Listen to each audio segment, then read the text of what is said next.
We welcome you back here to Jackie Robinson Ballpark in Daytona Beach. Appreciate everybody hanging in for some technical issues here to start the broadcast, but we are good to go here.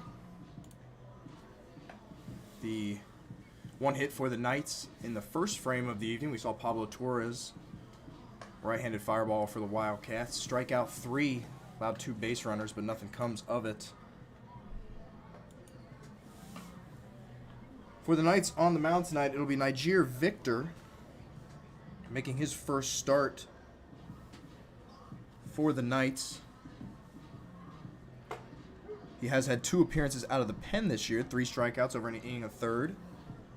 Nice career for Florida Gulf Coast transfer. He's a Sunday starter for the Eagles. Past 2 seasons. Last season in particular, started 8 games, appeared in 11 overall, 2.89 ERA and 37 innings pitched. Struck out 44, walked 15. For the Wildcats, it'll be Luis Tuero leading off. Third baseman at 400 to start this season. Following him in the lineup tonight will be the right fielder Highland Hall, Manny Sufrain, the DH, batting third. Robert Moya will be at first tonight. The center fielder, Jason Hodges, followed by Irvin Escobar at 6th. Jeremiah Guzman in 7th. Jeremy Garcia will bat 8th. Colton Olison will round it out. He'll bat 9th. The first pitch to Tuero is ball 1. Tuero, a big part of big offensive series for the Wildcats last weekend. Ball's a bit high. Quickly 2-0 here. A big weekend that saw the Wildcats outscore Purdue Fort Wayne 39-17 in the 4-game sweep. One of the hottest clubs, no doubt, in the SWAC.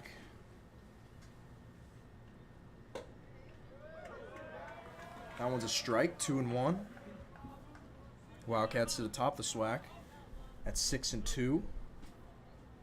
Of course, they have their work cut out for them tonight against the UCF club that tops the American. That's 6-1. Ball's fouled back. 2-2 for Tuero. In 8 games, all starts this season. Tuero's got 12 hits, scored 10 runs, 7 RBI for him, struck out 5 times, walked 4. Good start for who figures to be the Wildcats' leadoff hitter all season.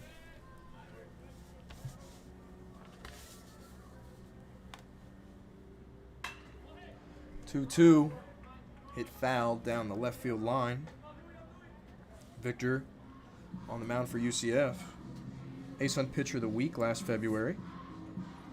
In a pretty good pitching conference that is the ASUN. Of course, you have Stetson down there. Always quality arms down there. Several other great programs. Good baseball conference for sure. Victor's 2-2. Ruled low, says the home plate official. Full count.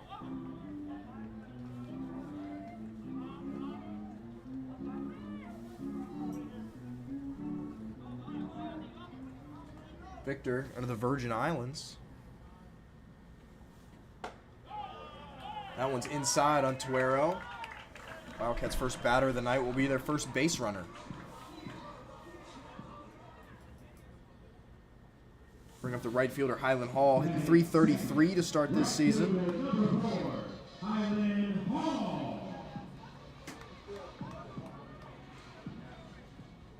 Hall had 3 hits last weekend, double, pair of RBI, did walk once.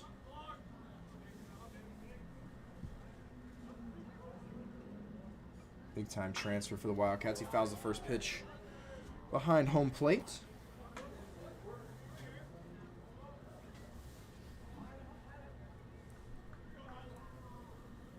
Hall, the perfect game all SWAC member for this preseason, along with 3 other Wildcats. One of which we'll see in a few batters here. The pitch to him is outside, 1-1. Hall, 6'3", 200 pounds. Certainly looks the part of a Power 5 transfer from the Pac-12. Rated the number 21 draft prospect in the Pac-12 by D1 Baseball. Throw over to first, but Tuero will dive back in.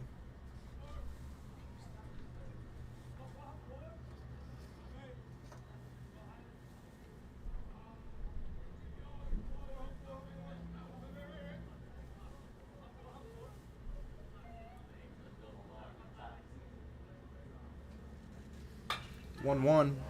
Another foul ball. This one drifts over the UCF dugout. Out of play.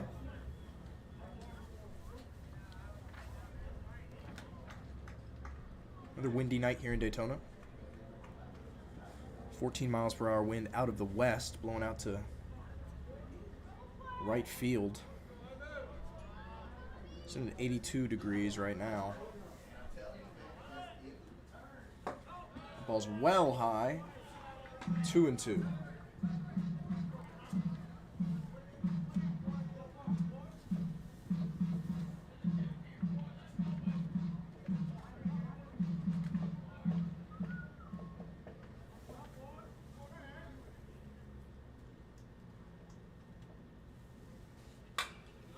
Another foul ball.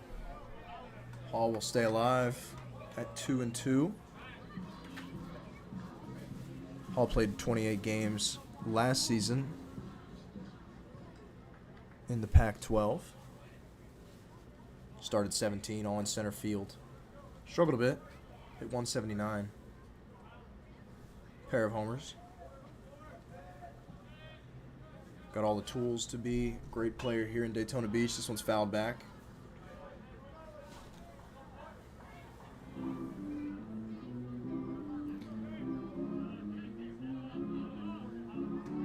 Rated the number 10 JUCO prospect in all of the country by Perfect Game. Perfect Game showing a lot of love to the Wildcats leading up to this season. Wildcats team picked to finish second in the SWAC by head coaches and sports information directors behind last year's champion Alabama State. That ball's chopped to third. Throw over to second for one. To first base, double play.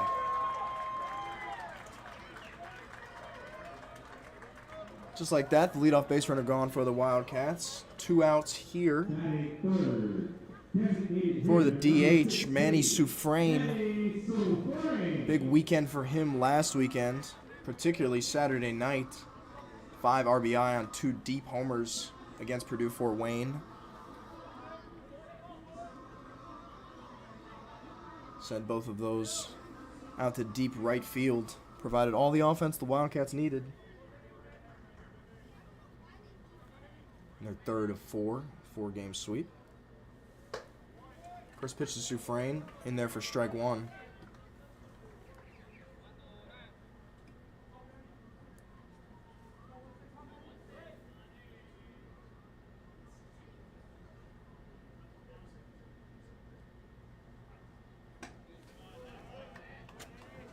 Ball's low. 1-1 to Soufrain.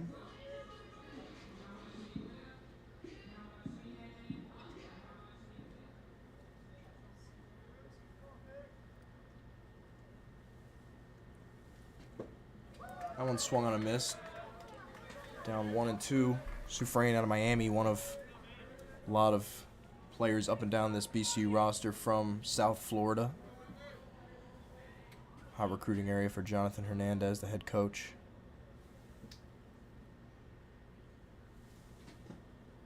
Little excuse me swing there. Tried to check it, but clearly went around. The throw down to first. Soufrain goes down on strikes. A promising start to the inning for the Wildcats. Double play and a strikeout ends the first frame. We'll go to the second here. As Pablo Torres will go back to work on the mound for BCU. We'll take a quick break. You're watching the Cat Eye Network.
Pablo Torres will get back to work for the Wildcats as we start the second inning.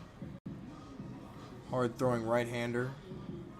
Struck out 3 in his first inning of work. Allowed a base runner on 1 hit and a walk.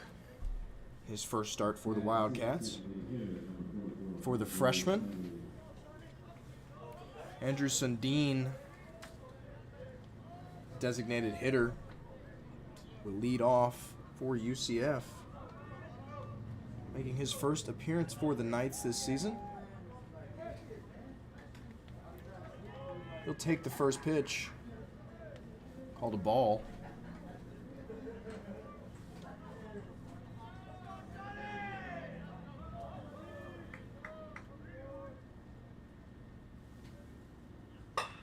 This ball's hit hard into left field. It'll get down, bouncing down the left field line. Guzman gathers it. It'll be a base hit for Sundin to lead off the inning for UCF.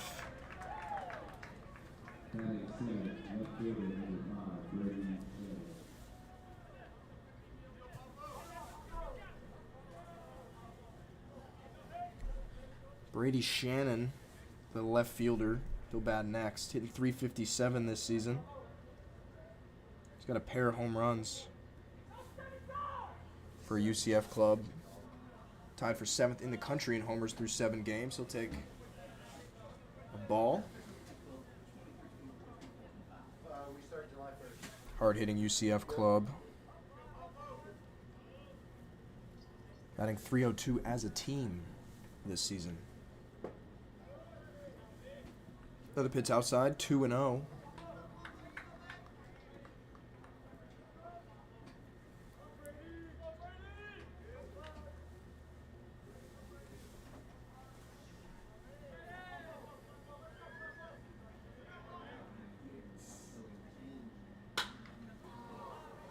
High pop-up, carrying a bit out to right. Would have been gone if it snuck inside the foul pole, but it is ruled foul by a pretty clear margin. Ball didn't look like much off the bat, but that breeze out of the west carrying it out there carried it a little too far.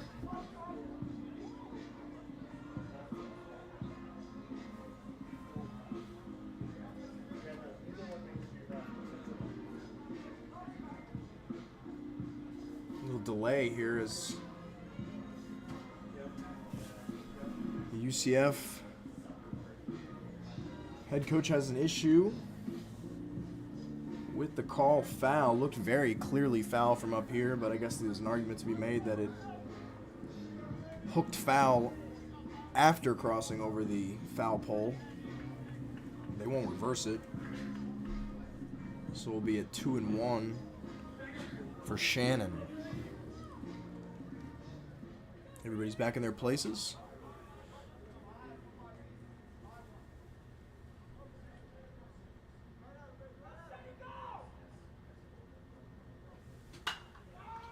Pop up in the infield. Second baseman Olesen calls for it. He's got it. 1 away.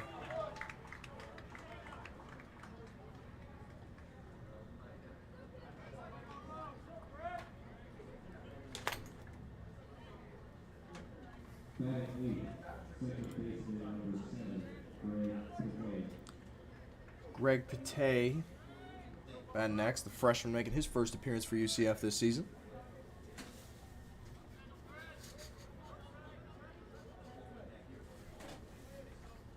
Pate from Winter Garden, Florida.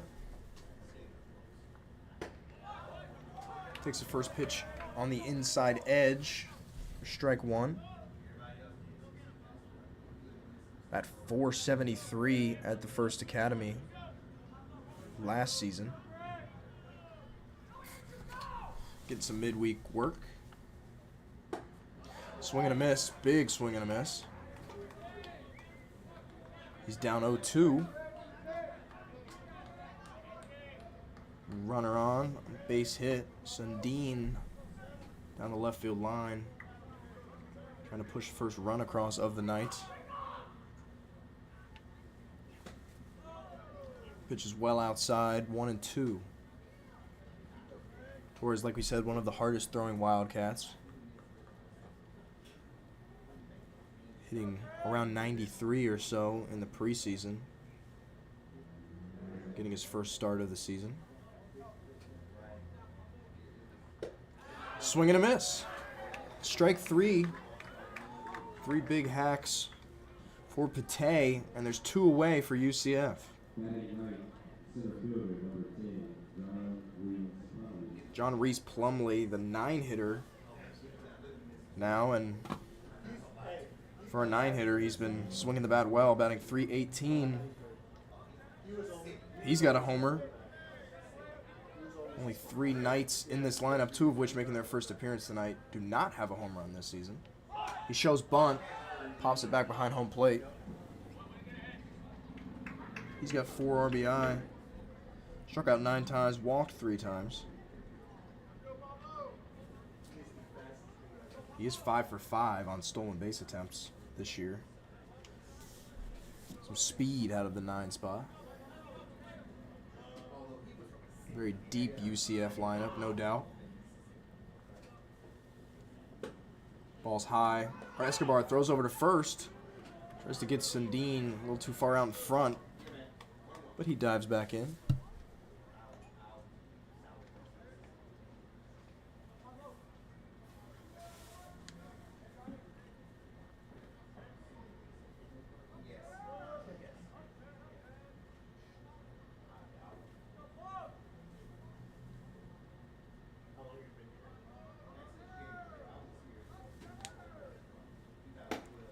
One is outside. Just a bit.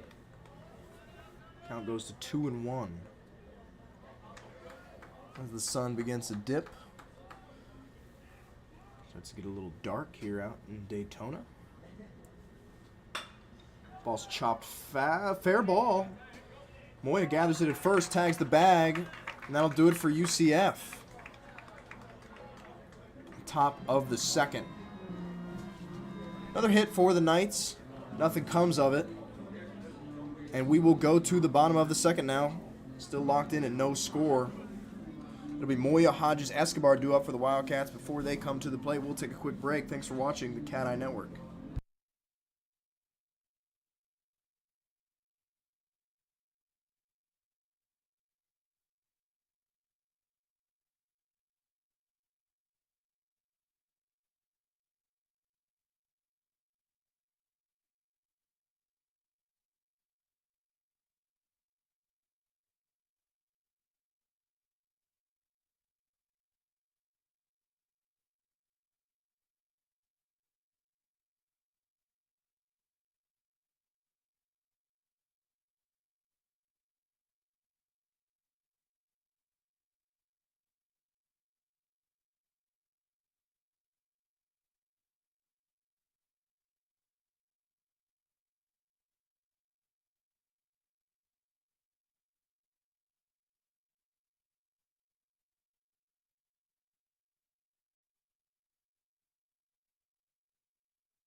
Niger Victor get back to work here for UCF. The righty with the perfect 4-0 record in his career at Florida Gulf Coast. Trying to make that a 5-0 record. In the 50th season of competition for UCF baseball. He's celebrating that throughout this season. Robert Moya digs in for BCU. He takes the first pitch right down the middle for strike 1. Moya last weekend, 4 hits, scored 2 runs, 4 RBI. Everybody got a piece of the RBI action against the Mastodons last weekend. Big swing and a miss for Moya. He's down 0-2.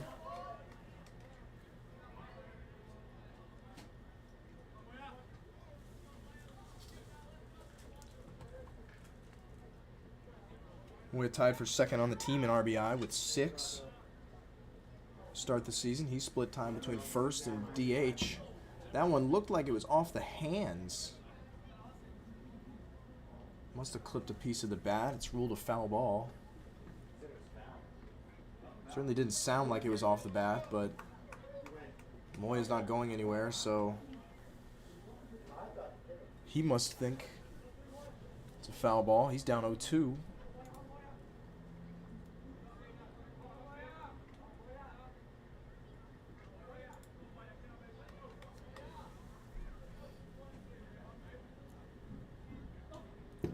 The ball's to the backstop. It's outside.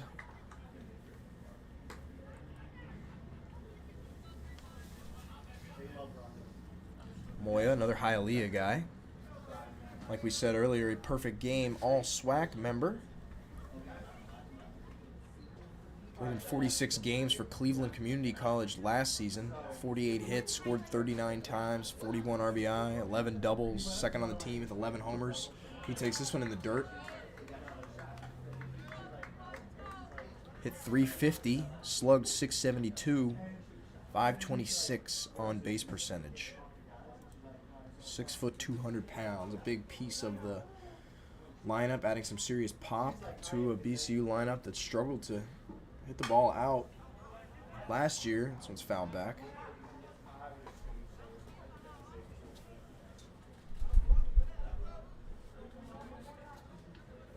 Only 2 home runs, 3 home runs make that for the Wildcats to start this season, 2 of which belong to Manny Soufrain, the other Jeremiah Guzman. Of course, the Jack, where they've spent most of their time to start this season. Like we said, a tough place to hit the ball out. This one's socked into left field, but it will be foul ball, frozen rope from Moya, but out in front just a hair. He'll trot back to the box.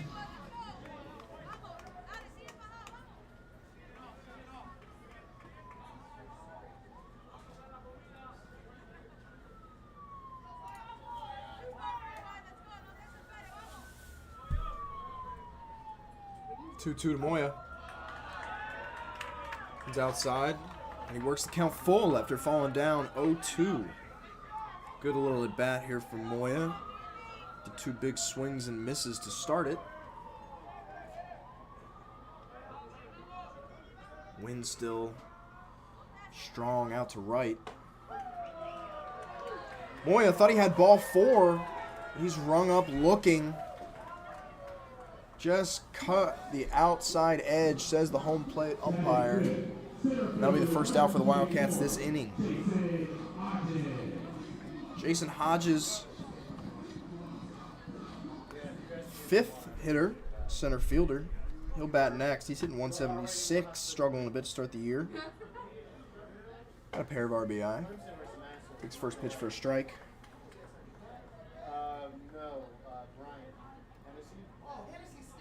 Hodges started 2 games, appeared in 3 this year. The ball's outside.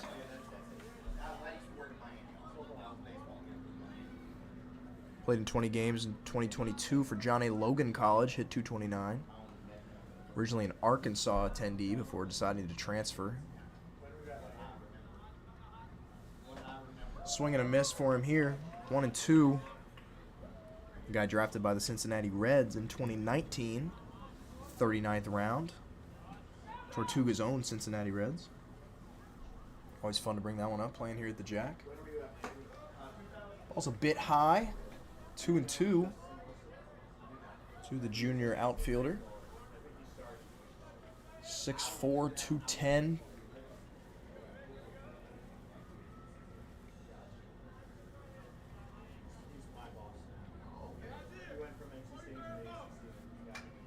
Fouls this one back.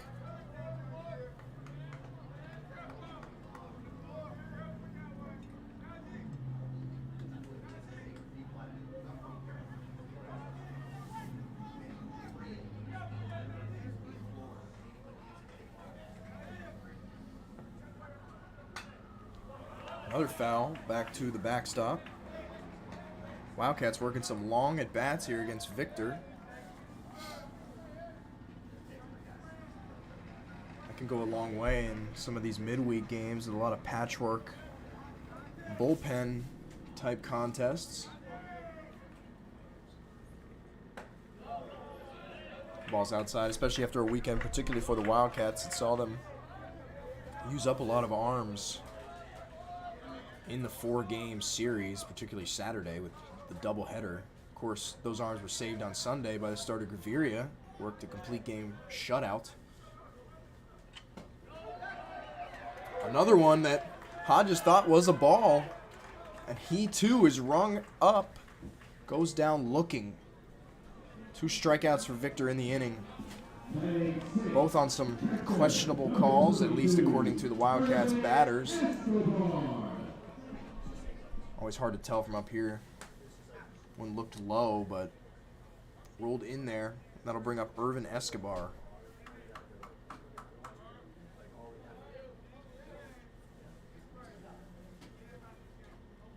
Take the first pitch high. Starting his 4th game this season. First team all-SWAC catcher. Steady presence behind the plate. Takes that one for a strike, 1-1.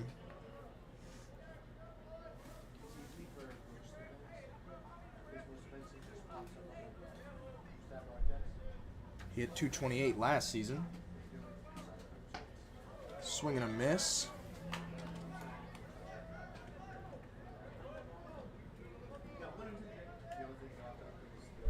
Escobar scored a pair of runs, 3 hits, 4 strikeouts, 1 walk. Was one of the hardest guys in college baseball to strike out last year. Swings on this one. Doesn't look like he got a piece of it, so he'll run down to first, and they'll throw over for the strikeout. 3 strikeouts for the Wildcats in this inning. They go down quietly, still looking for their first hit of the night. Pablo Torres will head back to the mound. We'll be right back. You're watching the Cat Eye Network.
We open up the top of the 3rd now. Still locked at 0-0. 2 hits for the Knights to none for the Wildcats. Pablo Torres will get back to work for BCU. He's got 4 strikeouts so far on 36 pitches. He's walked 1, allowed the 2 hits. His first pitch to Andrew Brait. Called a strike.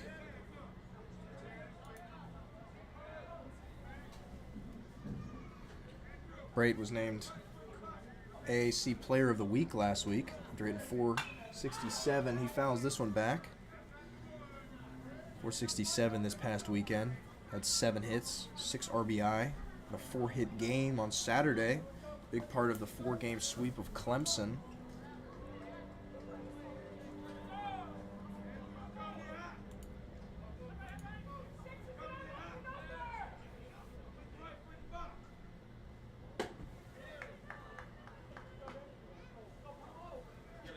That one's in there for strike 2.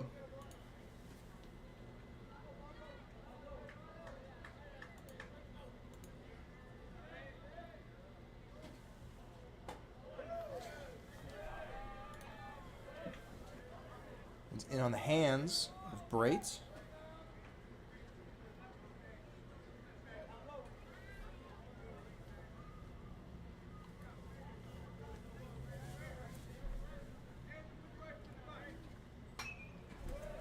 Foul back. Brate stays alive.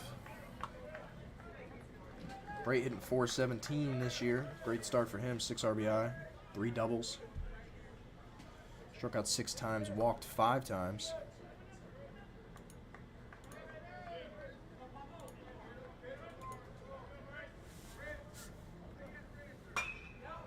This one's popped up just over the bag at first base. Olesen, the second baseman, calls for it. He's got it for the first out of the inning. Number 17, Nick Romano.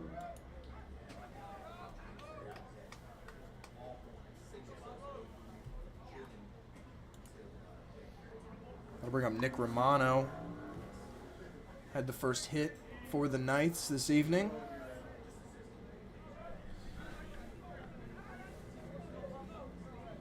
He had the single into left his first time up. Takes this one inside, a stretch out of the way for ball 1.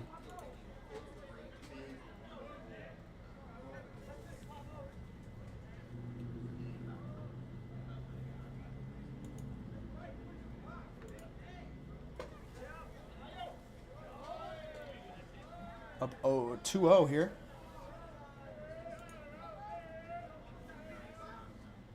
This is the first baseman, Romano.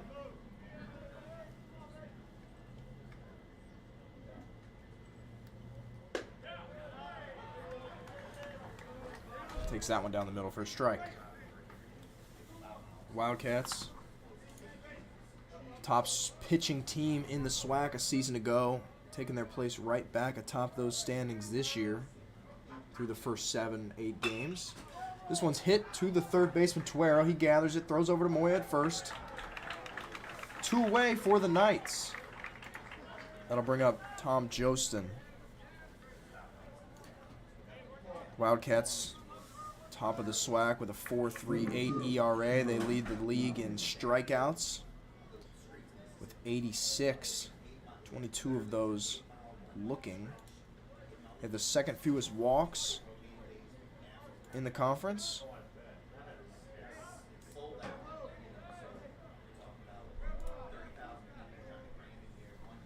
Stellar pitching team up and down. We saw that last weekend.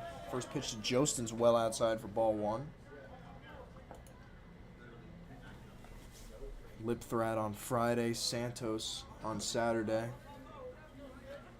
followed by the bullpen game Saturday night.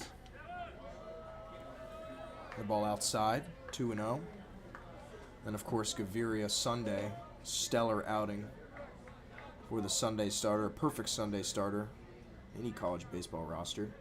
Guy that eats up innings, finds the strike zone, grinds out a Sunday win.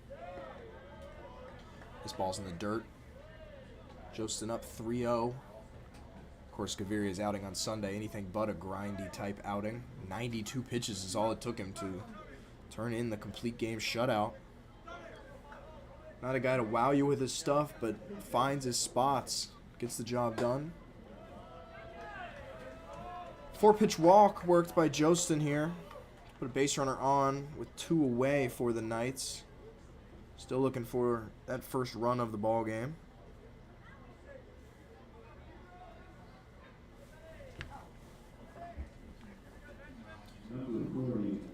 Always dangerous Ben McCabe. Bad next. 5 homers on the year for him. Puts him 5th in the country entering tonight. And a lineup full of pop for the Knights. Ball's taken down the middle. Strike 1.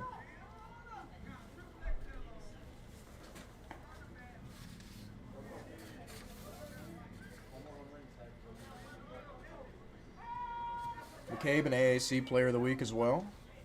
Last week. Takes ball 1. So that's back-to-back Player of the Weeks for the Knights after Brait this week. Appeared in 60 games last season, started all of them. 56 RBI in 2021. That one looked in there but called a ball, says the home plate official. 11 doubles last year. 12 homers last year. He was 3rd on the team in that mark. He's well on pace, no doubt, to break that this year.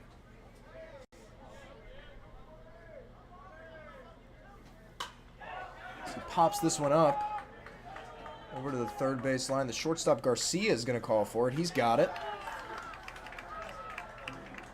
Nothing doing for the Knights in the third. Still no score here. See if the Wildcats can change that. It's Guzman, Garcia, and Olesen. 7, 8, 9 due up for BCU in the bottom of the third. We'll be right back. You're watching the Cat Eye Network.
Seven, 8, 9 due up for BCU as we hit the bottom of the third now.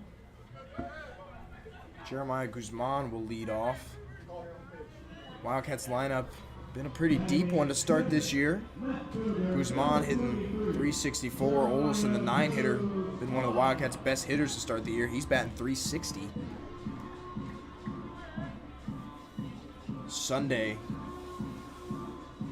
against the Mastodons, I believe there were 6 hits scattered in the bottom 3 of the Wildcats' batting order. Big swing and a miss for Guzman. Strike 1 to start the bottom of the third.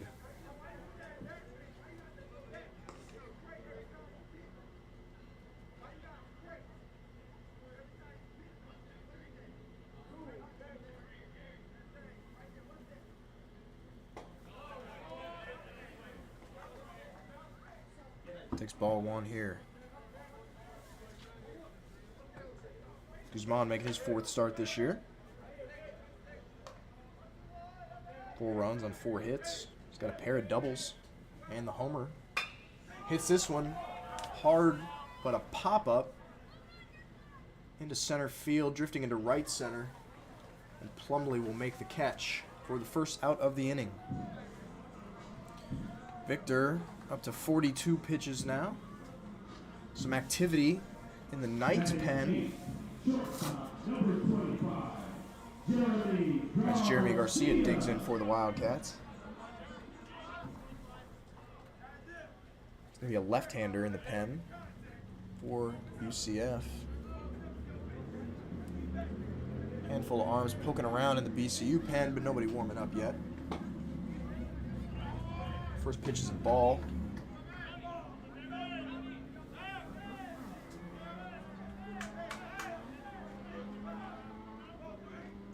Garcia had an RBI last weekend, pair of hits. Winning the shortstop job out of preseason this year. Fouls this one.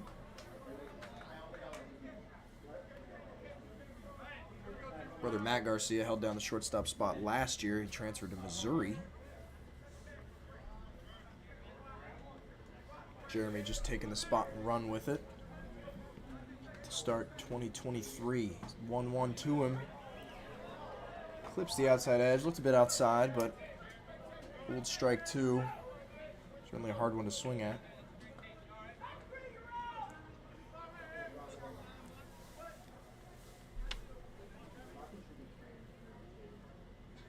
He'll go down swinging. 2 quick outs for the Wildcats.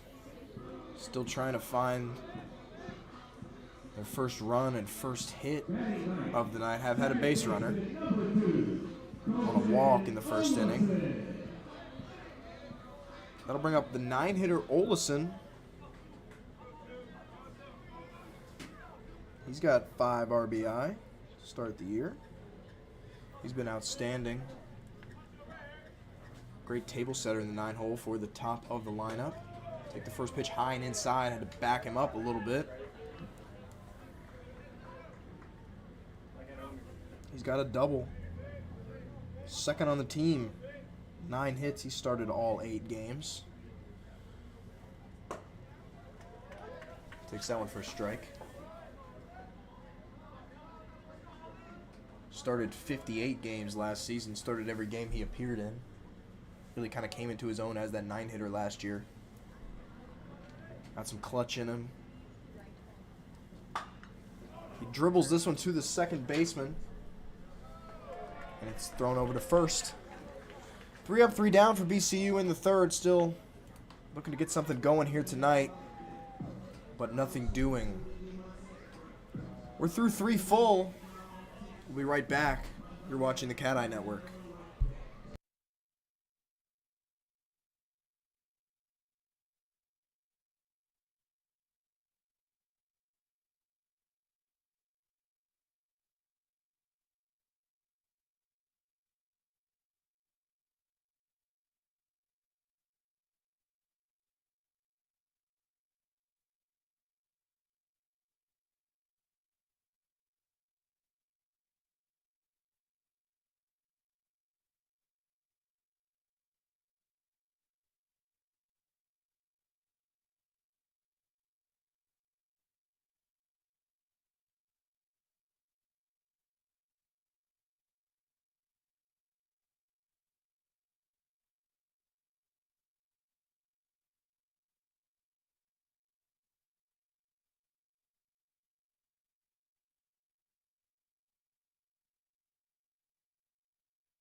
For Rose, Sundin, and Shannon, 3 batters set to hit for UCF in the top of the 4th.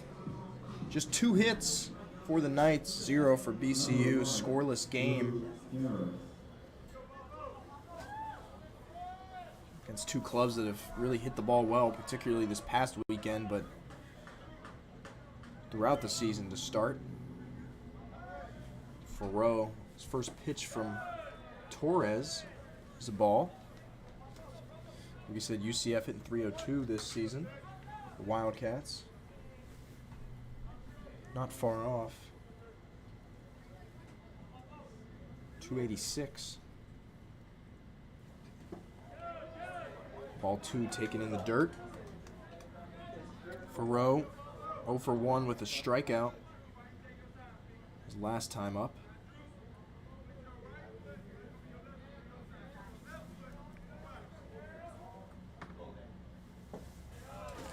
Swing and a miss. Count moves to 2-1.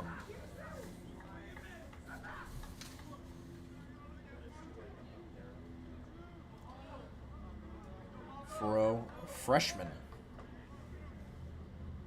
Attended Florida High School in Tallahassee. Hits this one high and deep to right center field. Forget about that one. That's long gone. A home run for Farrow. His 4th of the year. Behind only McCabe with 5 for the Knights. It's just like that. It's 1-0 UCF.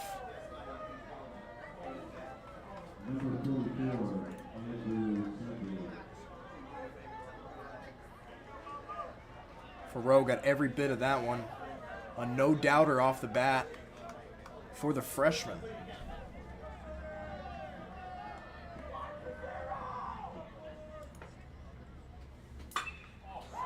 Andrew Sundin now rips a single on the first pitch he sees out into left field.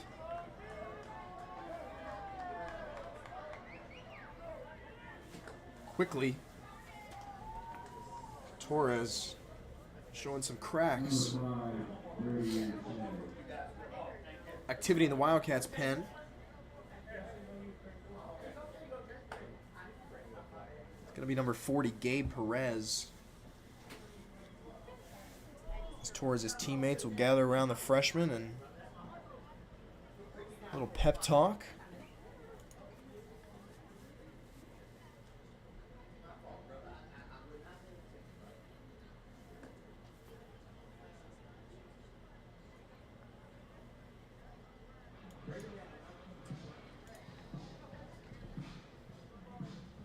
Everybody will return to their places. Torres at 59 pitches now. He's got the 4 strikeouts, all of which came in the first 2 frames.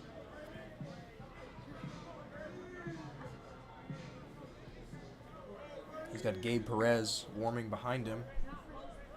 Here comes Coach Hernandez now after the team mound visit. Looks like we may have a call to the pen here. Gabe Perez hasn't been warming for too long, but perhaps that last mound visit was a little bit of a stalling technique. They'll go to Perez. That'll be all for Torres. We'll get you his final line, tell you a little bit about his replacement. Before we do, we'll take a quick break, let him warm up. You're watching the Cat Eye Network.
right-hander Gabriel Perez fishing up his warm-up here. 5'9" sophomore from Pembroke Pines, Florida. Long reliever for the Wildcats last year. Appeared in 15 games, all of them out of the pen. Quietly worked a 2.70 ERA. Struck out 17 in 30 innings pitched. Walked 11. Opponents hit 278 against him last year. Only allowed 1 home run.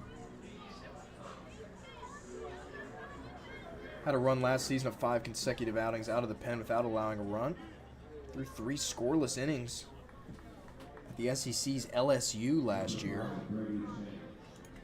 Figures to be a large part of the Wildcats' operation out of the pen again this year. He'll face Brady Shannon to lead off this one. Take the first pitch in the dirt.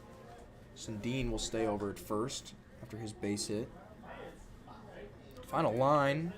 Well, we'll have to wait on the final line as Torres is responsible for that runner at first. With no outs here in the 4th. That pitch, a little low. 2-0. Shannon, 0 for 1 tonight. Hitting .357 this year. The guy with a pair of homers.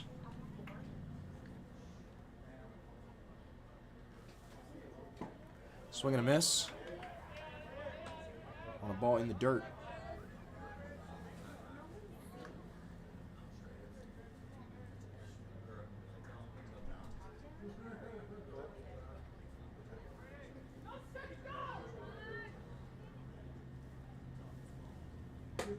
Another big swing. Count moves to 2-2. Perez attended Western High School. Also the Wildcats. He was 6-4 there. 70 strikeouts and 54 innings pitched. 1.67 ERA before his time here. Another big swing and a miss. 3 straight big swings for Shannon, and he goes down on strikes for the first out of the inning.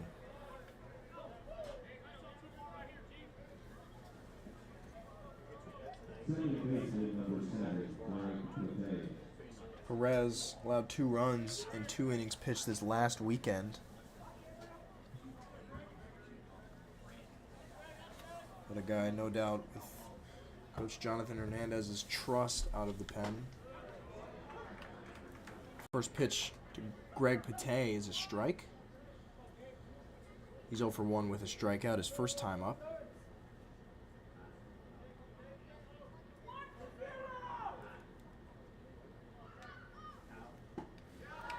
Swing and a miss. Pate down 0-2. Perez getting some big swings to start his outing here tonight. Still that activity in the UCF pen. We'll see if Victor comes back out for his 4th inning of work. Hasn't worked a ton of pitches yet tonight, but his first start of the year. This one's a ball. Looked like it crossed over the plate, but home plate official says otherwise.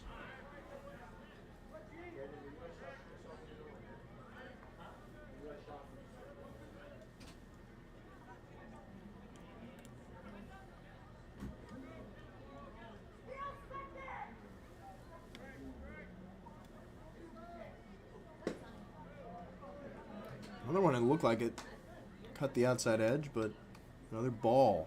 2-2 now to Pate.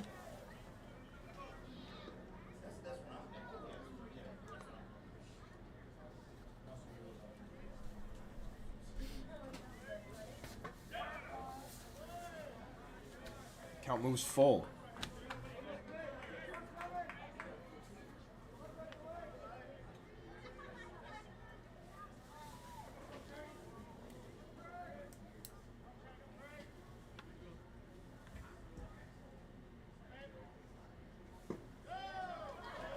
And after starting off the count 0-2, Pate works a walk. 2 on with 1 out for UCF. That'll bring up the 9-hitter John Reese Plumlee. Hitting .318 this season. An Ole Miss transfer. Appeared in 60 games for the Rebels.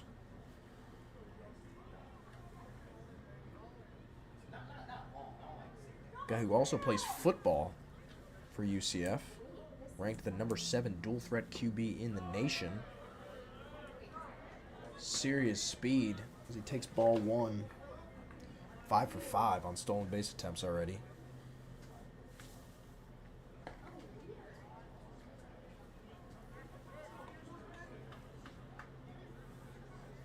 Also a musician, plays the piano. That ball's tad outside. 2-0. UCF threatening to load the bases here with only 1 away. They're up 1-0. A solo homer. Ball's fouled back.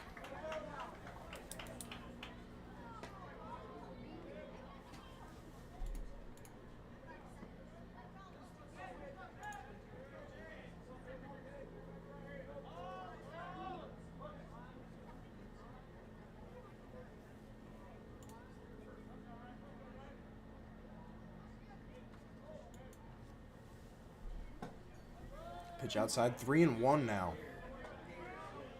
A few other arms stretching out in the Wildcats bullpen.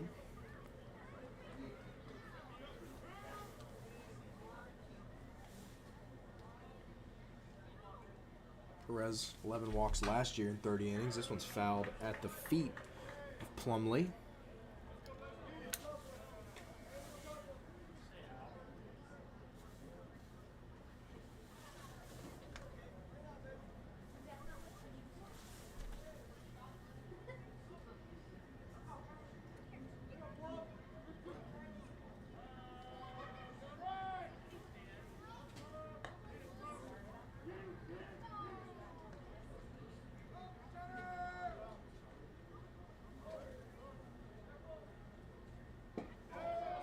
That one's well outside, and the bases are juiced for UCF and for the top of the night's order. Reigning AAC Player of the Week, Andrew Brate, hitting .417. We'll dig in. Wildcats in a bit of a jam here.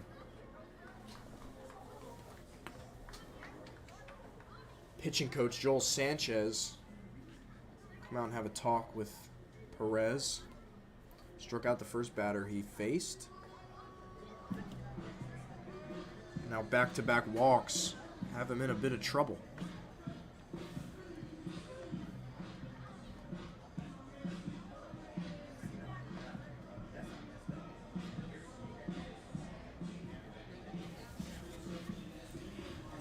Knights, coached by Greg Lovelady.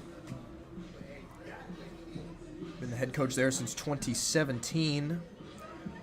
Graduate from the University of Miami. Started coaching there as an assistant back in 2002. 2005, he left for a job at Wright State where he was assistant, promoted to the associate head coach in 2007.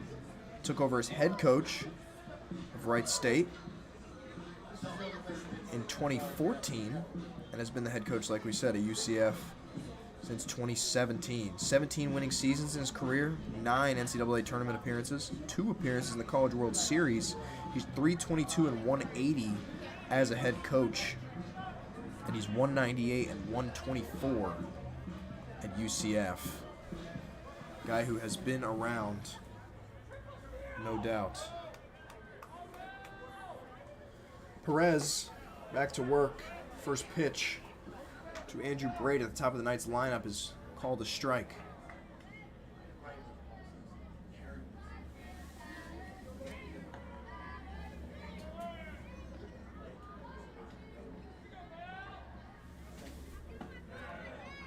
That one's a ball, 1-1. Now Marcos Gamboa, number 46, a right-hander warming in the Wildcats pen. Dale Machad out there as well. He's not throwing quite yet.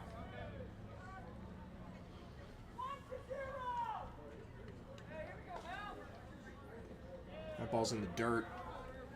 2-1. Perez's balls tonight not competitive. Struggling to get these hitters to commit.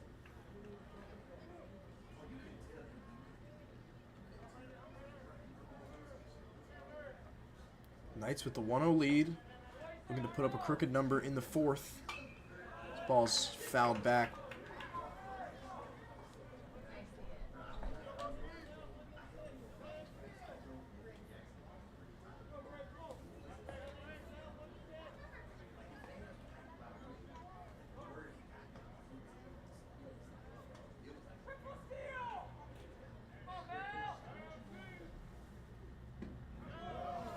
The 2-2's in the dirt. Count's going to move full.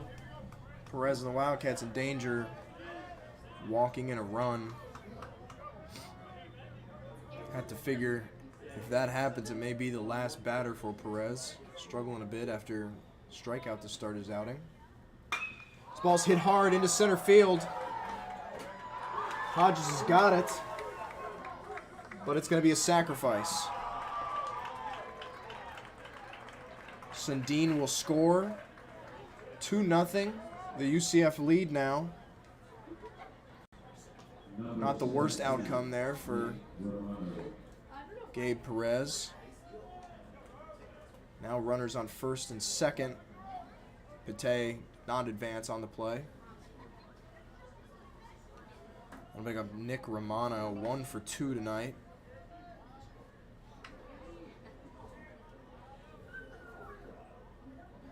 His .222 average this year. Lowest in the lineup for UCF tonight. That's saying not much. This ball's hit hard into left field. Made the play is Guzman. And after a rough few batters for Perez, he limits the damage to just 1. 2 in the inning for UCF. They're up 2-0. Wildcats bats will get back to work. 1, 2, 3, top of the order. Due up for BCU. They'll try to get their first hit, their first run of the night. It'll be a new pitcher for UCF. We'll tell you more about him after a quick break. You're watching the Cat Eye Network.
It's going to be the left-hander Dominic Castellano starting the bottom of the fourth for UCF. So that'll be all for the starter, Victor. 3 innings pitched for him. No hits, no runs. Walked 1, struck out 5. Solid night for the Florida Gulf Coast transfer. It'll be Victor now, or Castellano rather, the left-hander. Sophomore. He's appeared in 3 innings this season. Allowed 2 runs, both earned on a hit with 2 strikeouts, no walks. Damage coming on a home run. He'll get 1, 2, 3 of the BCU order. Trying to push across their first hit, grab a run. Been unsuccessful doing so thus far. First pitch to Tuero is low and outside for ball 1.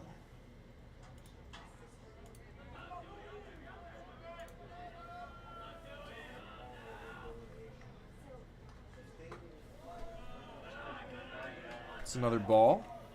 Castellano from Tampa, Florida. Played at Tampa Jesuit High School. A lot of great ball players Out of there, no doubt. Ball swung on. Hit down the line, but foul.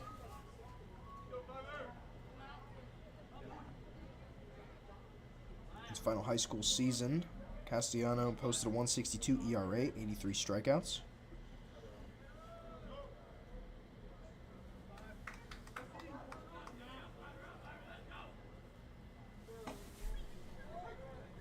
It's the first, make that the second.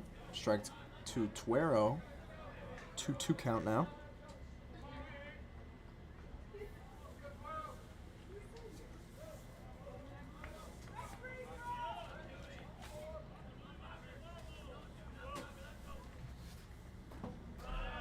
Ball's in dirt, count 'em. Move full.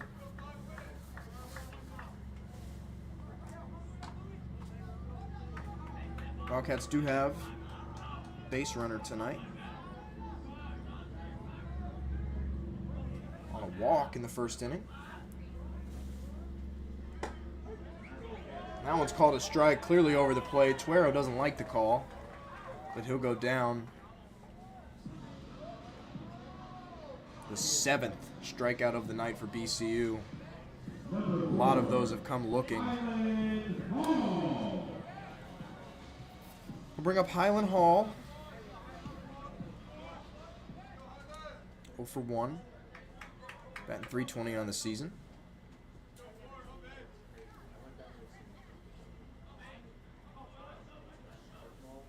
Look to get the Wildcats going here. Takes first pitch outside.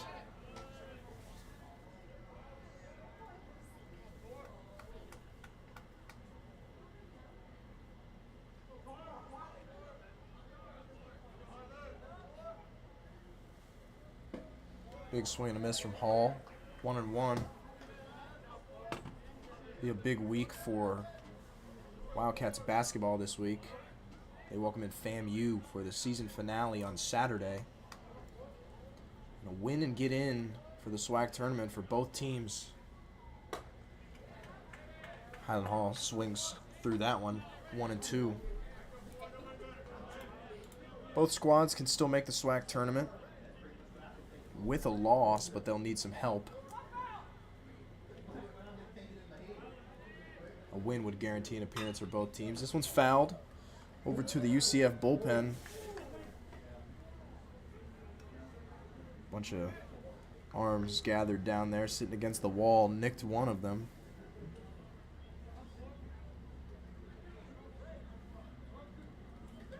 But it'll be 1-2.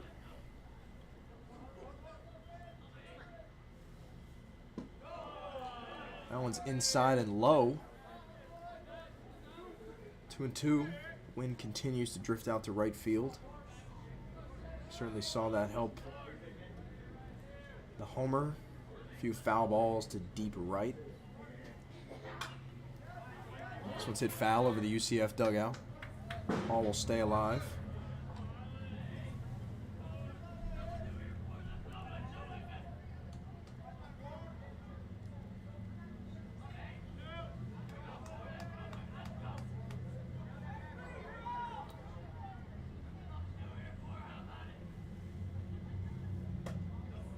Ball low, hits off the glove of the catcher, back to the backstop. Count will move full. Highland Hall just looking to get anything started for the Wildcats. Did not have a stolen base last year. Big athletic guy. Certainly some speed there. Another foul ball. Back to the right side. Highland Hall working a nice at bat. Been a lot of long at bats for the Wildcats tonight. Just hasn't gone their way yet.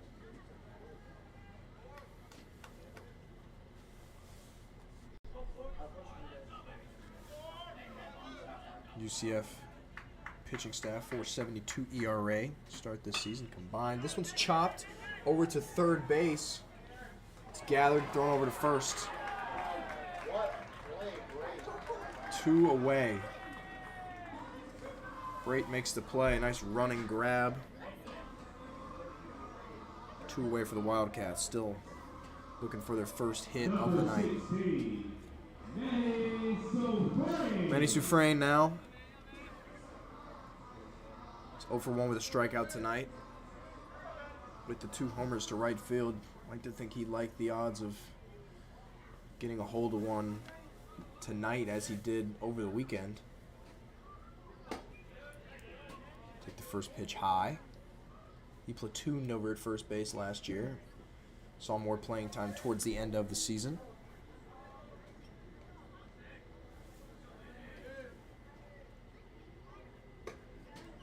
Inside, and he's up 2-0.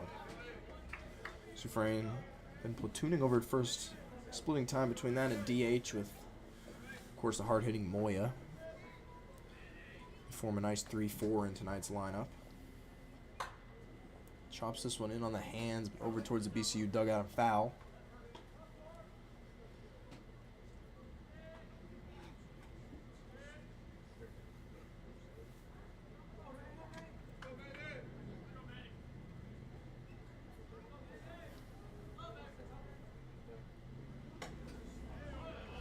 Another ball, 3-1 Sufrain here.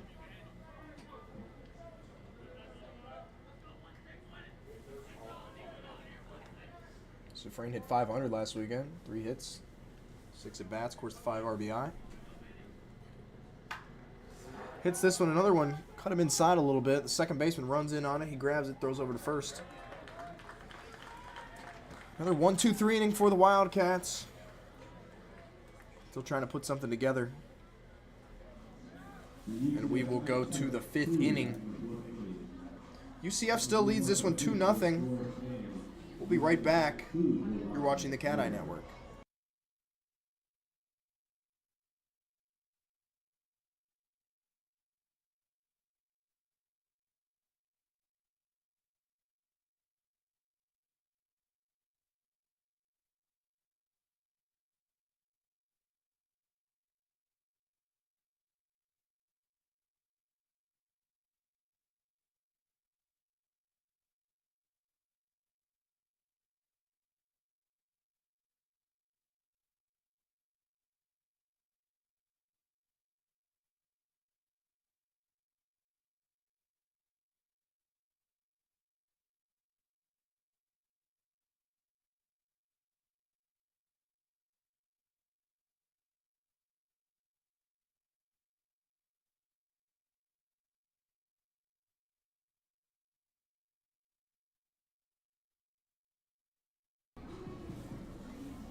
Top of the 5th here at the Jack.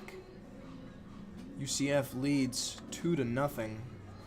Final line on the starter for the Wildcats. Pablo Torres, 3 innings pitched, 4 hits, 2 runs both earned, 2 walks, 4 strikeouts. Perez with the pair of walks in relief last inning. He'll start us off here.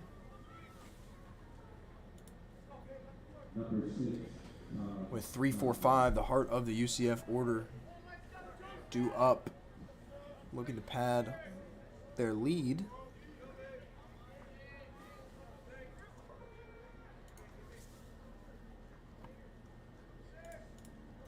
Be Tom Jostin.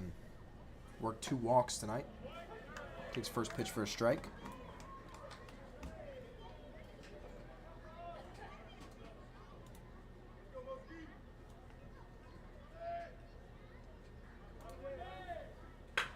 Hits this one hard through the hole, just past the diving glove of second baseman Colton Olesen. Leadoff base runner for the Knights, their 5th hit tonight.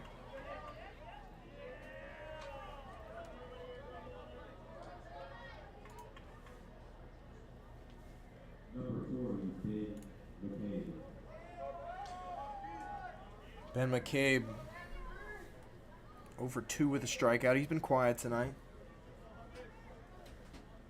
Long way to go, of course,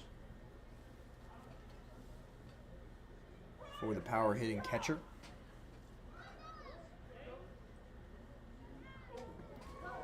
He had to duck out of the way of this one as Jostin moves down to second. Ball to the backstop.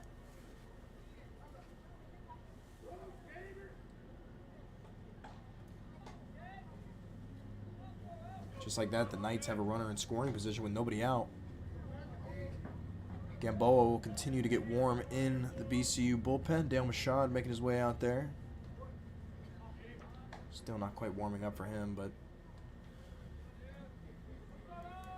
we'll see how long the leash for Perez is here.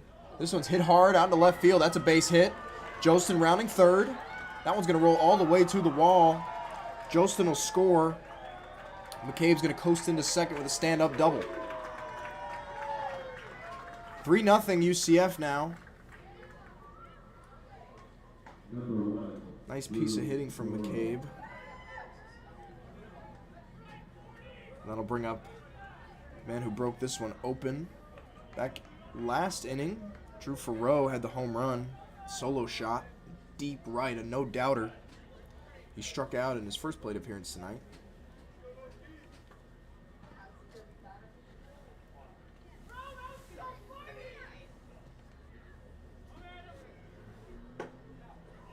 This one ticks the outside edge.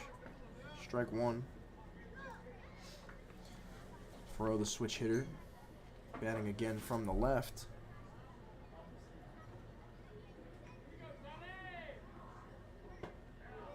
Swings through this one. He's down 0-2.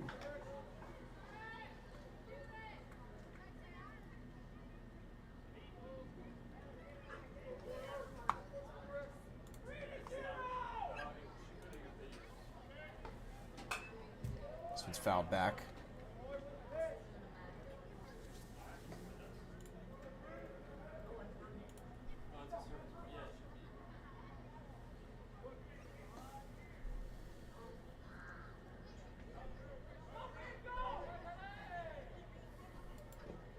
Another swing and a miss on a ball in the dirt. Catcher Escobar has to corral it. Throws over to first. 2 away. Make that 1 away. With McCabe down to third. UCF 3-0 lead now. It'll be Andrew Sundin, 2 for 2. Making his first appearance for the Knights this season.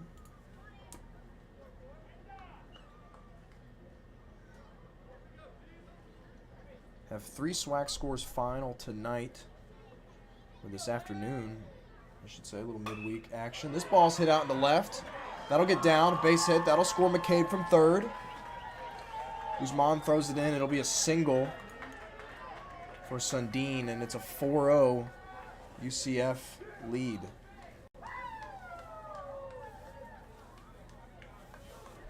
Knights making great contact. Ball left over the middle. They tack on another run.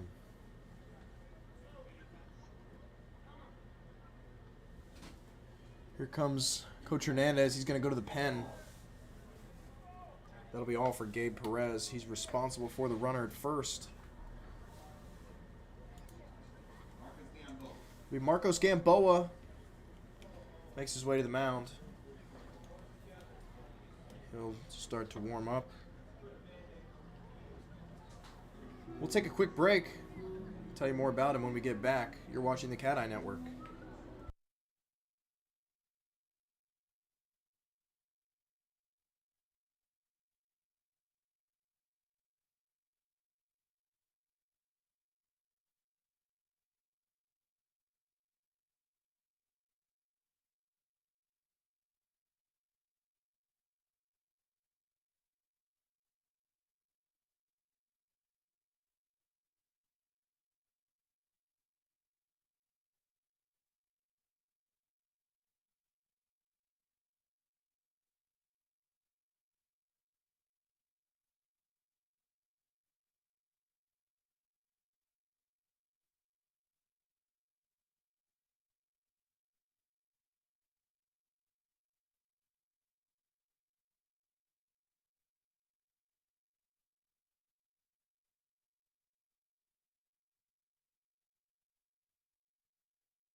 Marcos Gamboa takes over for the Wildcats as UCF holds the 4-0 lead. There's one away in the top of the fifth.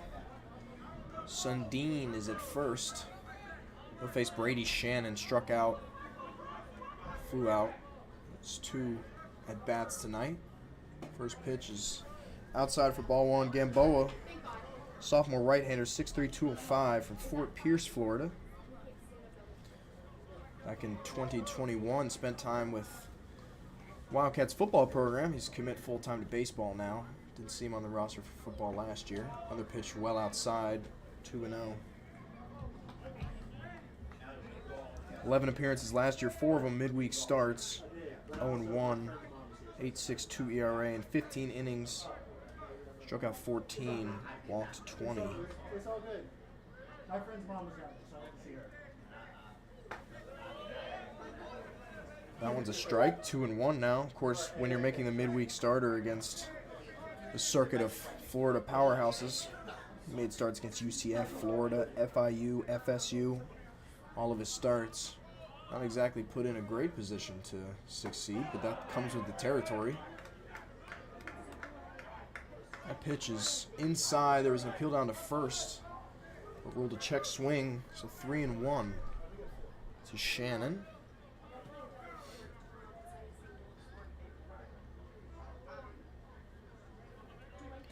He started against UCF last year. He allowed just 2 hits and 3 innings of work with 3 strikeouts. Had some success against the Knights a year ago. Count's full now. Shannon takes a strike.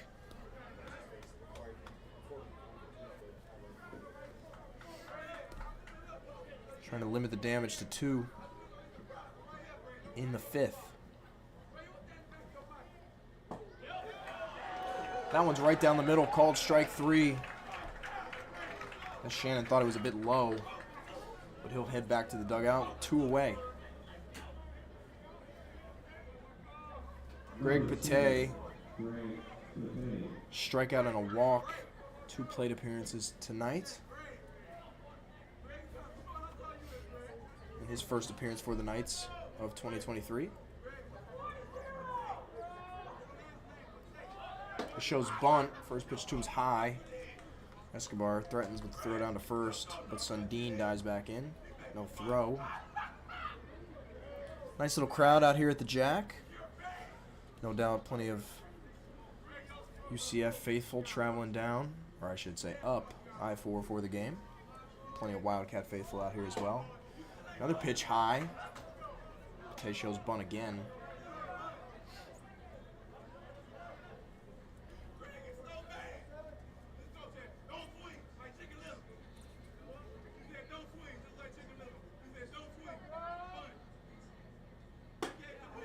That one finds his zone. 2-1.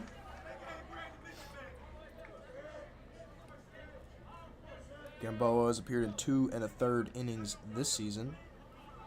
4 hits, 3 strikeouts. Another pitch in there. 2-2.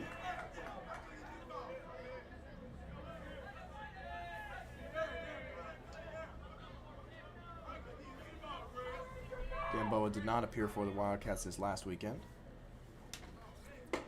Swing and a miss, strike 3. That'll retire the side, but not before UCF grabs a pair of runs. Their lead 4-0 now. Wildcats still in search of their first hit of the night. Castellano will remain on the mound for UCF. We'll be right back. You're watching the Cat Eye Network.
Robert Moya will lead things off for the Wildcats in the bottom of the 5th inning.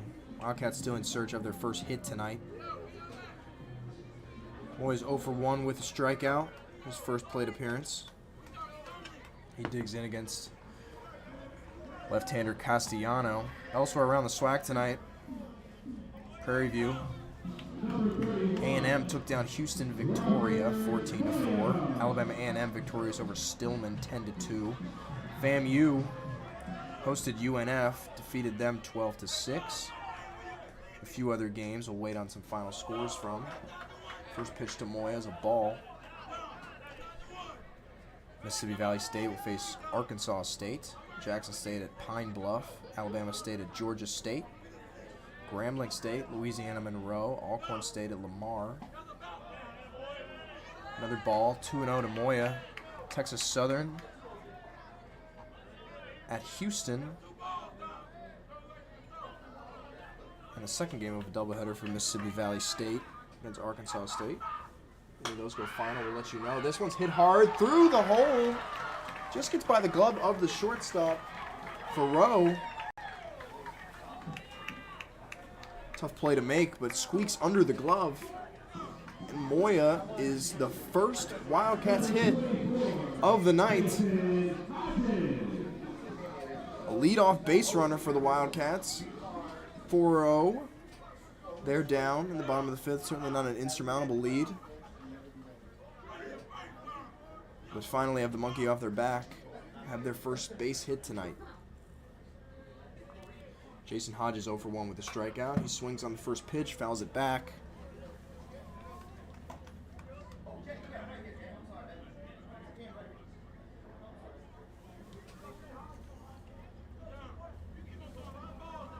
Wildcats had 38 hits last weekend. Swing and a miss from Hodges. He's down 0-2.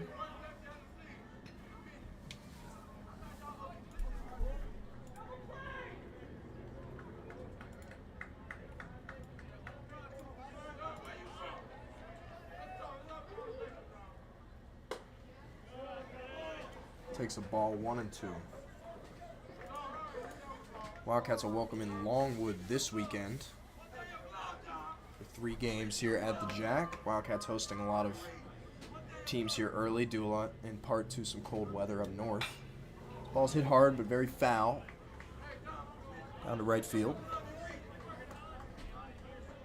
Renton Fisher, Wildcats closer a year ago, transferred to Longwood in the offseason, moving closer to home. Wildcats will face him, no doubt, this weekend.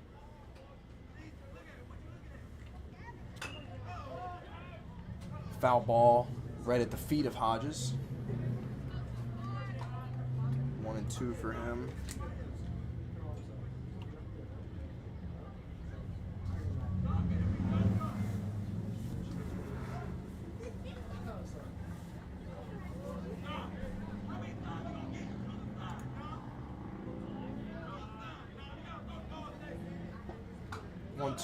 Another foul ball. 3 straight off the bat of Hodges. The wind has died a bit here at the Jack, at least according to the flag in center field. Just a slight breeze. Of course, I say that and it picks up a bit now. That one's in the dirt. Hodges moves to 2-2.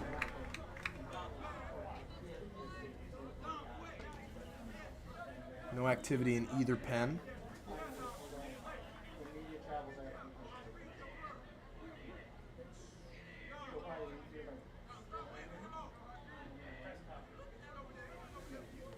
This ball's high and outside. Hodges works the count full after starting off 0-2.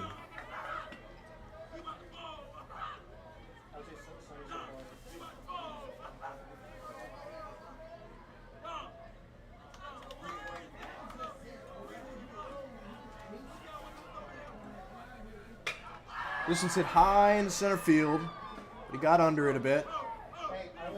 The right fielder, Joester, makes the play. 1 out for the Wildcats.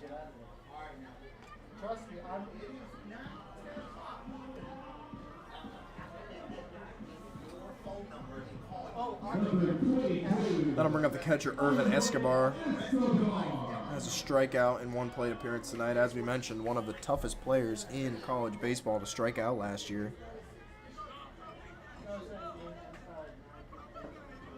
Only went down by K 19 times and 162 at-bats for the all-SWAC first-teamer in the preseason this year. First pitch to him's a ball. Catcher will throw it over to first, but Moya will shuffle back in.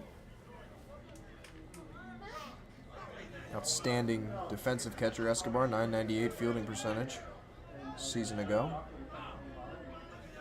Rated as the 5th best catcher out of Puerto Rico in the 2020 graduating class. He takes another one in the dirt.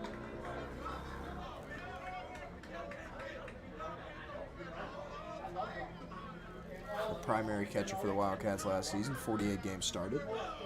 Split time with Boris Pena, who we've seen a little bit start this season as well.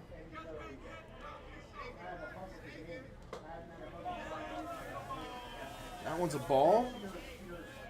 Catcher McCabe tried to frame it there, but no luck, according to the home plate official.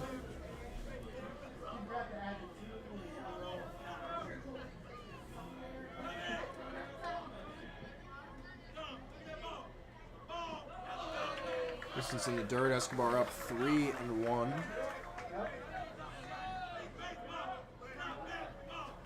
So the Wildcats will try to get on the board.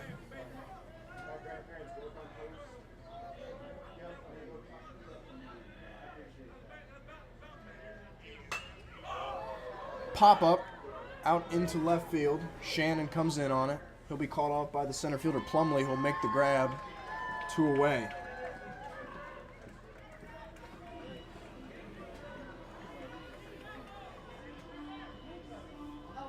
Robert Moya came through with the Wildcats' first hit of the night. He's still over at first. Jeremiah Guzman try to make something happen, try to extend the inning. 0 for 1.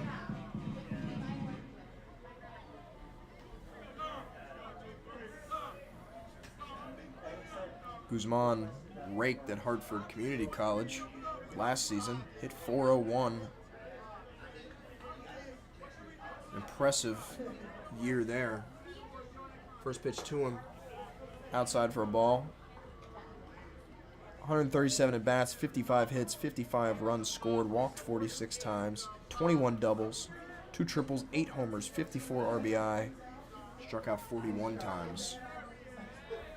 The junior swings and misses on this one, 1-1. He was first on his team in doubles, first in triples, third in walks, third in total bases, third in RBI, third in hits, second in steals. He had 28 on 31 attempts. Just an outstanding year. Hartford Community College. Takes that one for a strike.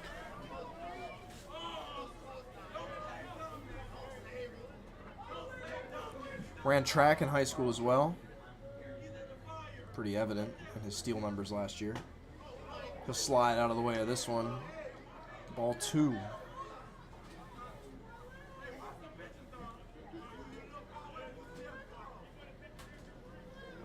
Two from Castellano. He's at 37 pitches.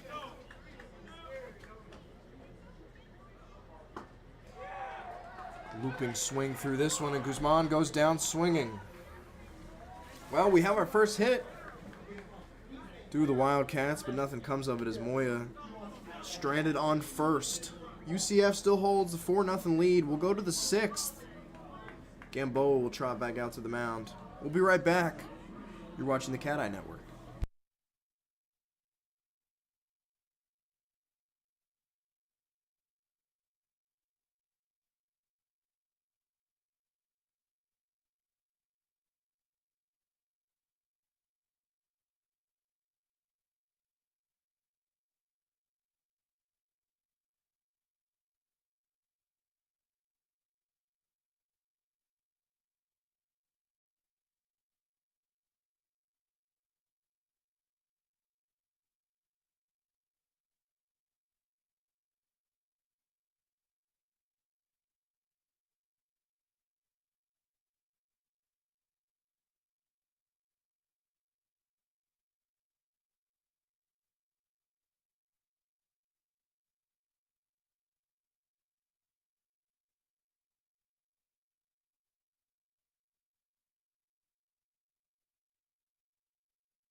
We open the 6th inning here. Marcos Gamboa back to the mound for the Wildcats. He struck out 2, hasn't allowed a run yet. I say yet. That's a bit derogatory there. Hopefully he won't allow a run if all goes well and according to plan. The 9-hitter Plumlee will start things off for UCF. Back-to-back 2-run innings for them. First pitch, low and outside.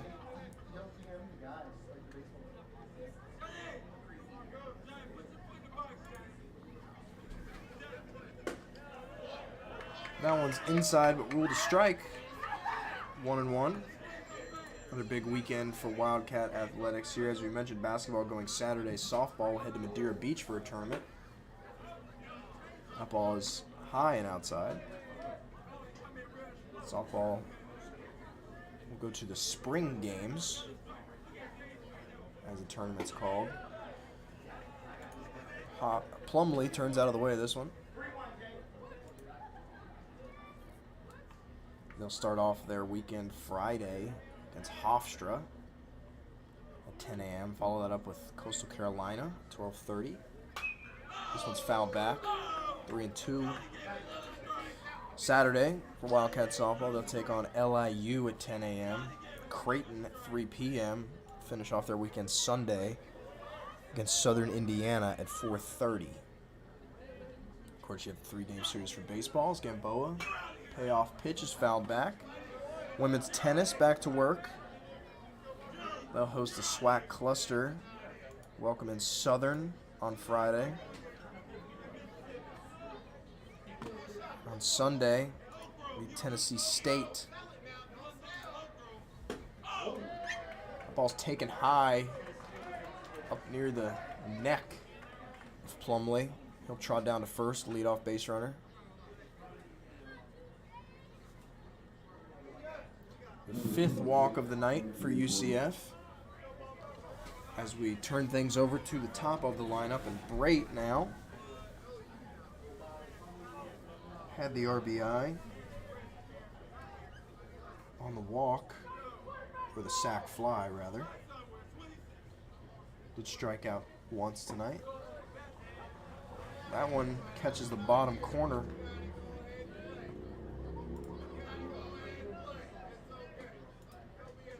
And of course, women's golf will be back in action this weekend. They rounded up play last weekend in South Carolina at the Monument Golf Oldfield Intercollegiate. They'll get right back to it this weekend,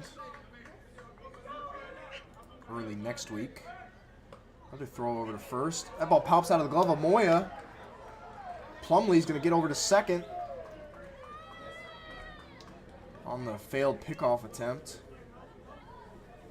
Looked like Moya had it. Tried to apply the tag. Kind of swiped at Plumlee and the ball got away. That'll be a runner in scoring position with nobody out for UCF and the always dangerous top of the order. Romano, Jostin, McCabe due up next. They've each got a hit. And of course, Farrow to follow with the homer.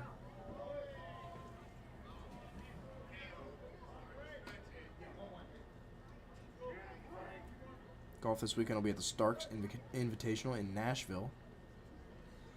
And then outdoor season gets underway for Wildcats track and field at the Savannah State Relays.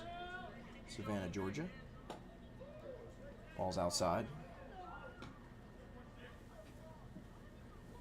Crossover season rounding out.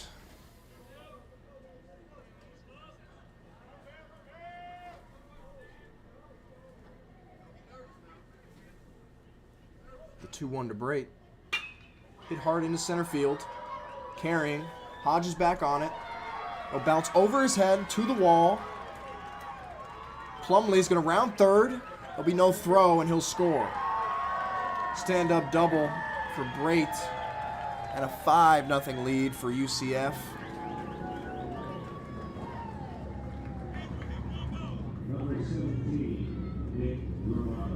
Ball was hit hard, not much the center fielder Hodges could do to catch up with it. Nearly skipped over the wall.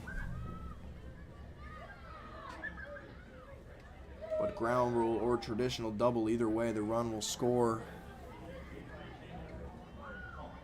The 8th hit of the night for UCF. Their second double. First pitch to Romano. It's chopped right to the pitcher Gamboa. He's got break caught in a rundown. And he'll be tagged out by the shortstop Garcia. So that'll be a fielder's choice. Romano will stand in at first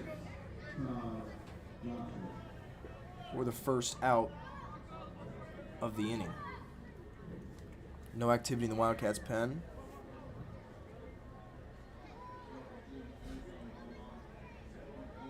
That'll bring up Tom Jostin. 2 walks and a base hit. Up to 385 on the season. First pitch to him is a ball.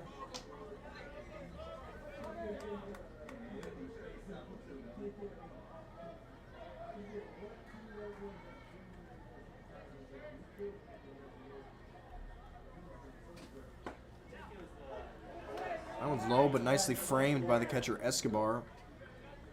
1-1.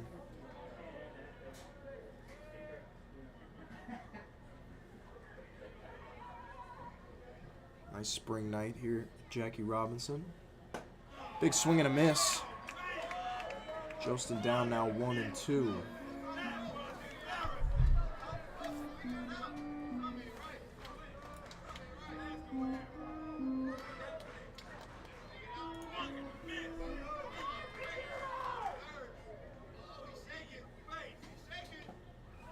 Inside and in the dirt is Gamboa. 2-2.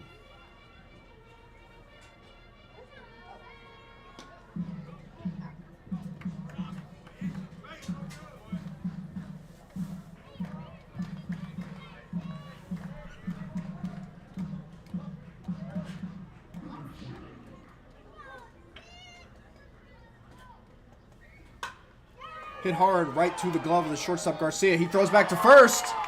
Double play. A little bit of luck there for the Wildcats. Nice play by Garcia. Ball comes right to him. And that'll do it for UCF. They grab a run in the top of the 6th. They lead it now 5-0. Wildcats will get back to work at the plate. 8, 9, and 1 due up. See if they can get on the board. We'll be right back. Thanks for watching Cat Eye Network.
Jeremy Garcia made the nice play to end The top of the 6th will lead it off for the Wildcats here in the bottom of the inning. Take the first pitch for a strike. 0-1 with a strikeout. It's been a pretty grindy type night for the Wildcats at the plate. Robert Moya came through last inning with the first hit of the night for BCU. Ball's inside. Wildcats, Moya marked only their second base runner. They had a walk in the first, and then the single last inning. Just squeaked under the glove of the shortstop. Garcia flies this one out to left, shallow. Shannon makes the grab, 1 away.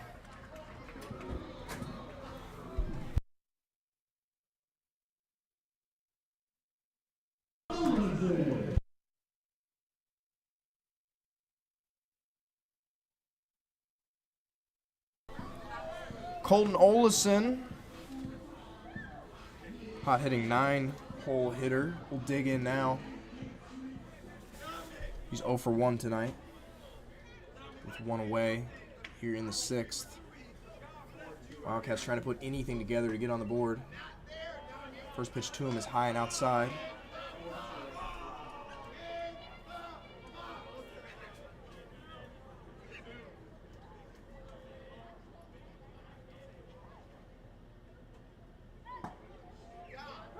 That one's right down the middle, 1-1. Not you. My boss. You're good. That was funny.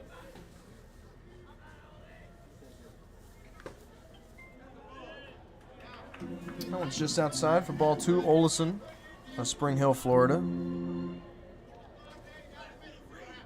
Like we said, been one of the Wildcats' best hitters to start this season. Batting .360, 8 starts. Tonight being his 8th. That ball's outside. Ahead in the count, 3-1.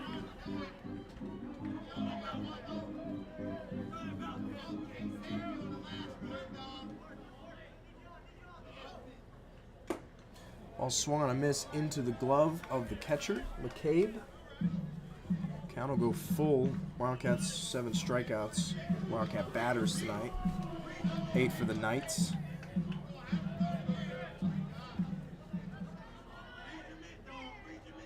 Payoff pitch. Fouled off. Olison will stay alive.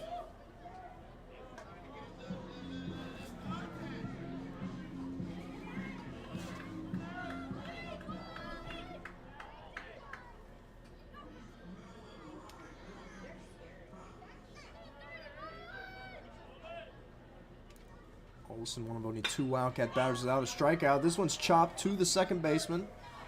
Goes over to first, gets by the glove of Romano.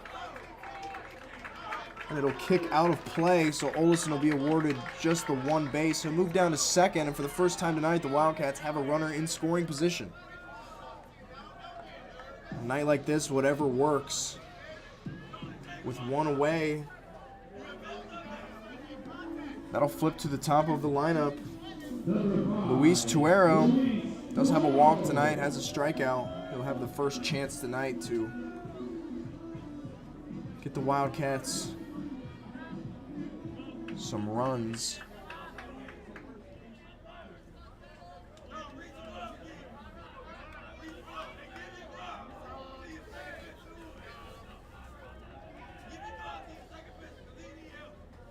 First pitch, a little low, but in there for strike 1.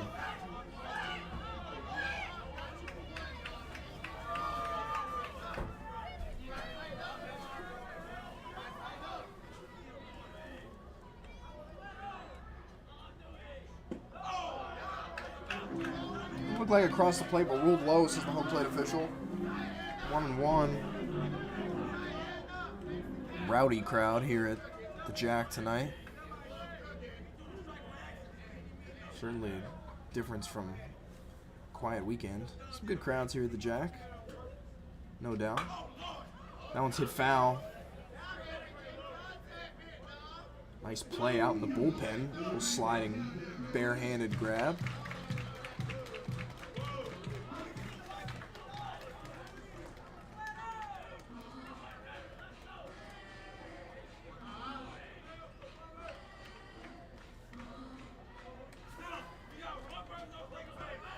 The 1-2 to the leadoff hitter, Tuero.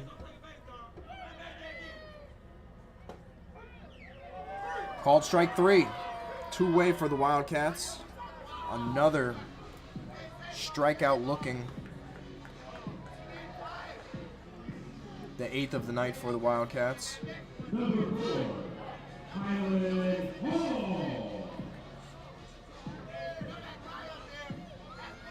Their 5th looking strikeout of the night, if my count is correct. Been a lot of close calls, particularly on the lower half of the plate, that have not gone the way of BCU tonight. Highland Hall swings and misses at the first pitch he sees. It's in the dirt, but Olison will head back to second. Ball 0 for 2.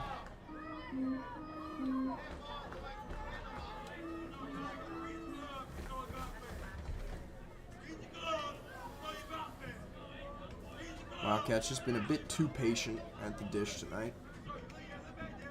Castellano quietly up to 56 pitches now.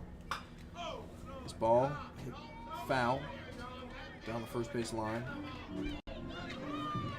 No one warming in either pen. There are plenty of bodies down there for UCF, but nobody up, nobody stretching. Castellano only allowed the 1 hit, struck out 3.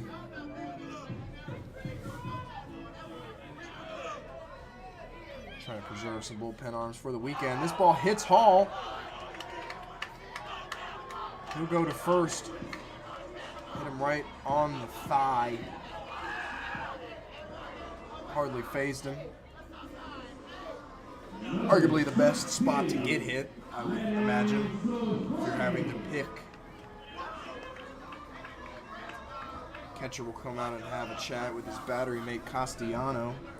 As we do now see some arms getting up to throw for the Knights.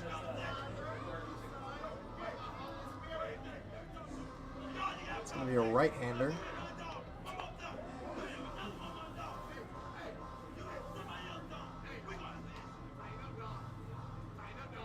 As here comes Knights coach out to have a chat with this guy.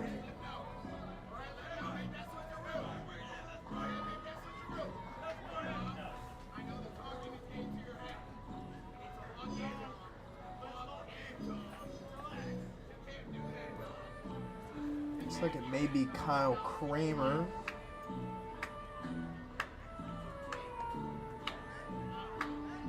Getting loose out there. Castellano will stay in for now, though.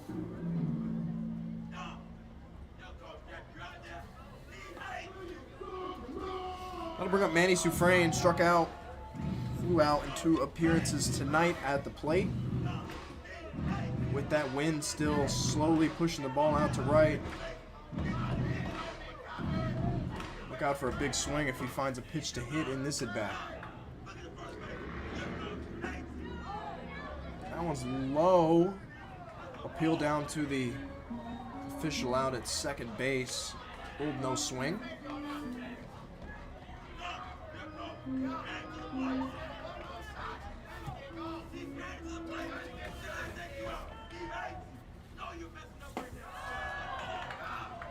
Another ball outside the zone. 2-0 for Soufrain. If he gets into a hitter's count, look out.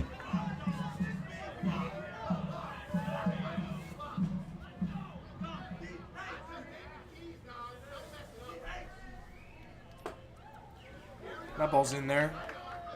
A little bit inside, but strike nonetheless. 2-1.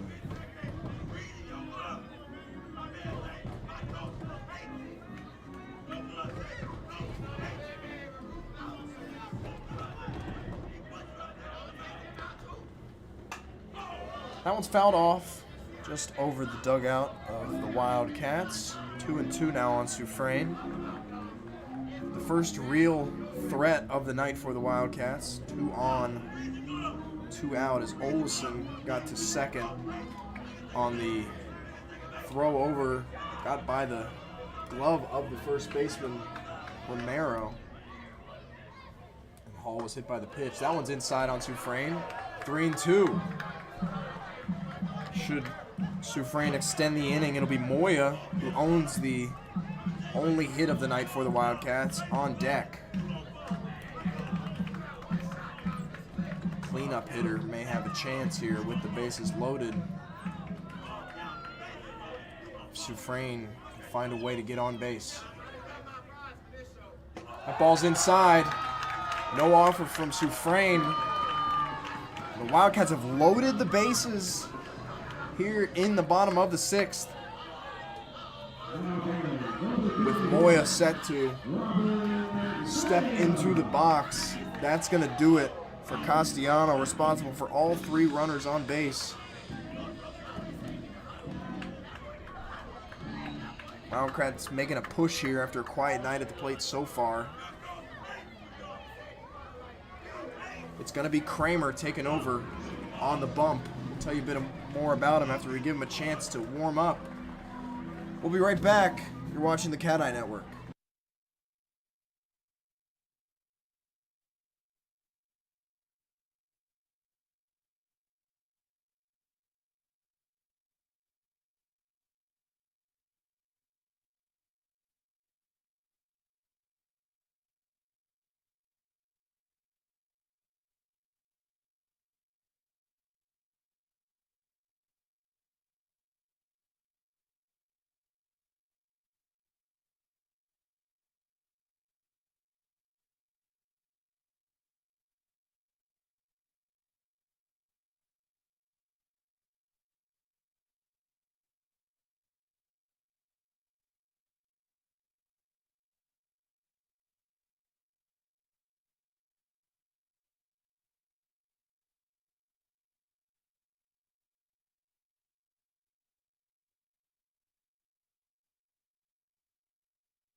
Kyle Kramer, your new pitcher for UCF, comes in with some work to do.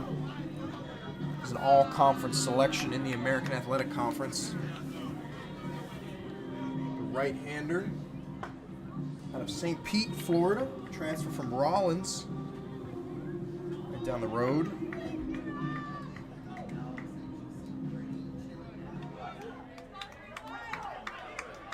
Led Rollins in appearances out of the pen last season with 10. Made a start. 3.37 ERA and 18 2/3 innings, 20 strikeouts. Opponents hit 225 against him. 7 appearances last year without allowing an earned run.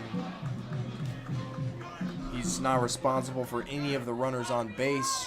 He'll face Robert Moya, the owner of the Wildcats. Lone hit tonight at first pitch. Lone outside. Ball 1. Wildcats' first real threat of the night. Scattered 2 base runners prior to this inning. A wide throw put Olesen at second. Hall was hit by a pitch. Suffrain walked. This ball's chopped up the middle. Second baseman has it, tags the bag. And that'll do it. Maybe a confidence booster of an inning for the Wildcats, but nothing to show for it. They strand the bases loaded. They've struggled with that thus far this season. But the UCF Knights hold on to the 5-0 lead, at least for now. We're through 6 full. We'll head to the top of the 7th. Before we do, we'll be right back. You're watching the Cat Eye Network.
Top of the 7th now here in DeLand.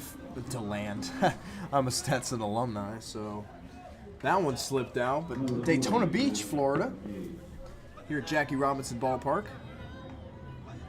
Marcos Gamboa will get back to work. He's at 28 pitches. He'll face dangerous catcher Ben McCabe to start this one. Swing and a miss. Start the at-bat. Gamboa's got 2 strikeouts. He's walked 1, allowed a hit, 1 run, unearned one.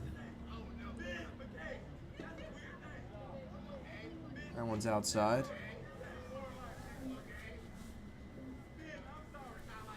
We got James Henderson Jr. of Wildcats men basketball out there doing a fair amount of chirping for the Wildcats tonight. Ball's outside. That's something to say about every UCF batter. Part of the fun out here tonight at the Jack. Big swing and a miss for McCabe, 1-2.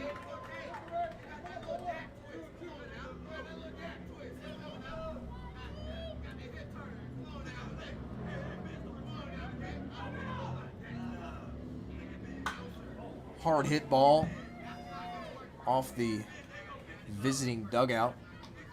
2-2 for McCabe. Got an RBI tonight, got a hit.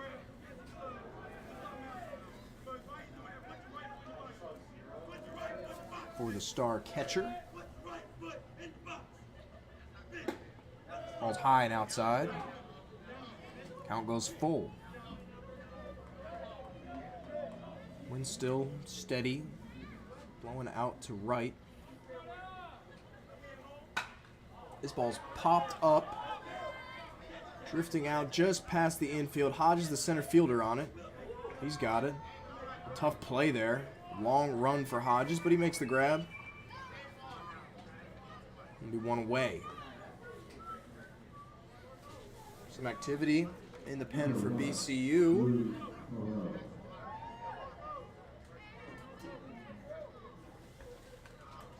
Looks like it'll be Yoancel Diaz. Getting warm out there, getting loose. First pitch to Drew Farreau is a strike. Farreau had the big homer to right. Got things started for the Knights tonight.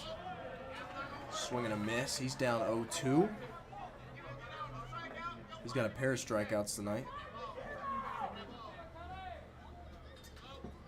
That one bounces in front of the plate. 1-1.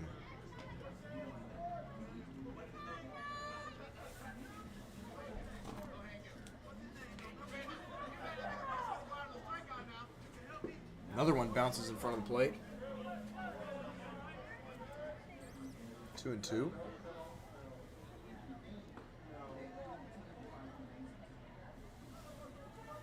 Gerald Bess also getting loose for the Cats in the pen. Not quite throwing yet. This ball's fouled back.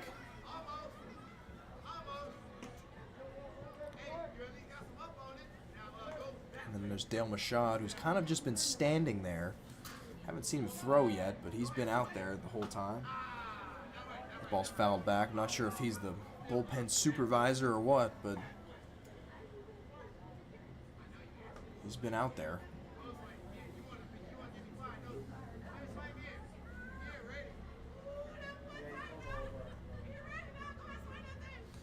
Three-two pitch. Chopped up the middle off the glove of Gamboa. Garcia, the shortstop, grabs it, throws over to Moya at first. He's ruled safe. Bang, bang play.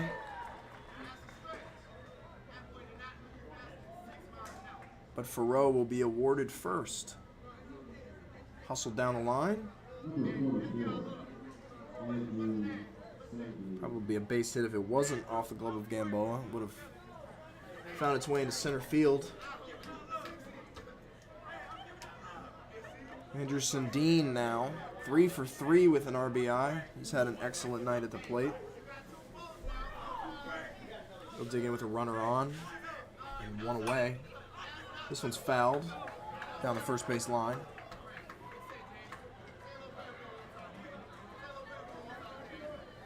Hard to find a better ballpark at this level to enjoy a game, especially from our view up in the press box. Bridge in the background, beach volleyball courts. Ball's low. Sometimes, as we drift closer and closer to the summer, you'll see some serious sea fog make its way onto the field here at the home of the Daytona Tortugas. Swing and a miss for Sundin. He's down 1-2.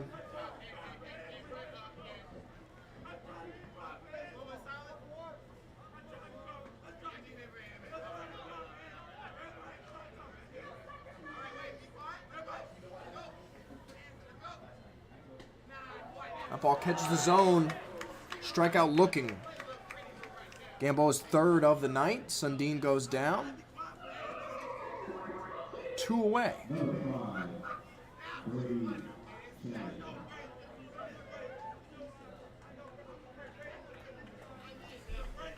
That'll bring up Brady Shannon.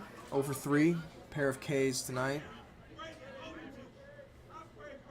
Knights have their fair share of strikeouts at 9, as opposed to the Wildcats 8 at the plate this evening. First pitch is a ball in the dirt.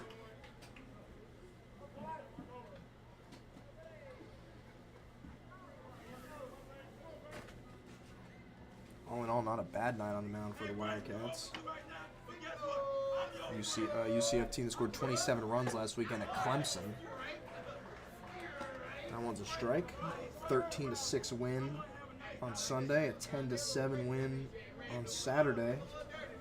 And a low score 4-2 win on Friday as they swept the Tigers. Their one loss coming against Florida Atlantic, a 13-3 decision. And they swept Siena to start the season. Siena down at Stetson tonight for a midweek game. The ball's popped up. Olesen, the second baseman, running in on it. He'll call off the right fielder. Stumbling backwards, he makes the play. Olesen. Impressive play from the second baseman. He tends to get first right to all those types of balls out there in right and infield. Steady glove of the senior ends the inning. Nothing doing for UCF in that one. The Wildcats will get back to work. They stranded the bases last time out. It'll be Kramer back on the mound for the Knights. We'll be right back. You're watching the Cat Eye Network.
Bottom of the 7th, Jackie Robinson Ballpark.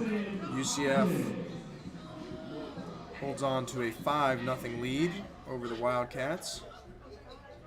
Kyle Kramer threw 2 pitches to close out.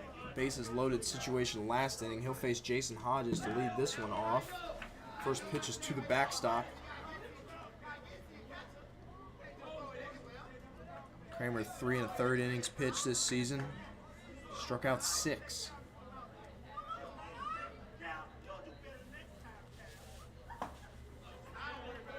Another ball. Hodges is ahead 2-0.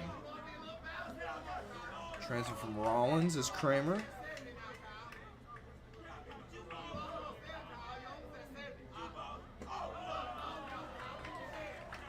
Hodges jumps in front 3-0. Kramer last season, career high 4 strikeouts. Came funny enough against Bethune-Cookman, and he did it again against number 2 Ole Miss. First strike of the at-bat, 3-1 to Hodges.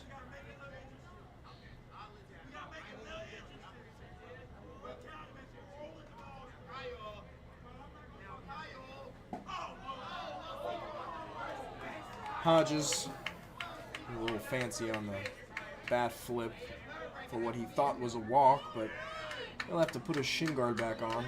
Probably not a great idea to try to show up and ump. But he certainly thought he had ball 4. Count is full, payoff pitch. That one is ruled strike 3. Not sure if he called it on the check swing. Didn't look like he ran around from up here. Odd call from the home plate official. Have to wonder what influenced the call there, or how much the bat flip had to do with that call. We'll have a pinch hitter now for BCU. Be number 43, Jorge Braceras. The catcher, he'll take over catching duties for Escobar after this, undoubtedly. He swings and misses through the first pitch of the at-bat. He's batting .462 this season. Scored 3 runs, has a homer, 6 RBI.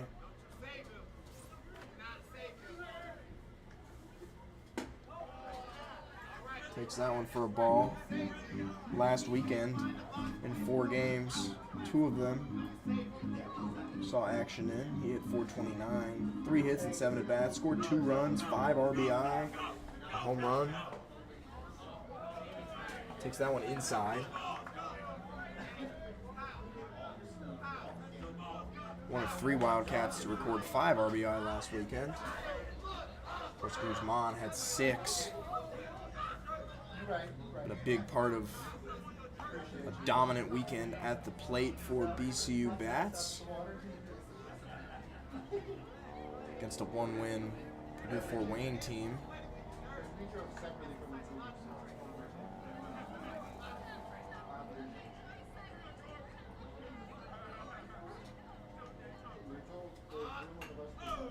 Ball's fouled back.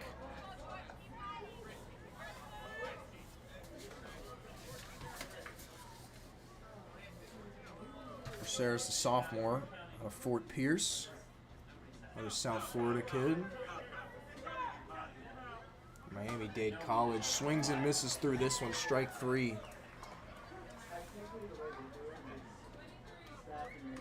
That's the 10th strikeout of the night for the Wildcats. There's 2 away. Double barrel action in the pen for the Wildcats. Probably spells the end of the night for Gamboa. Been solid on the mound.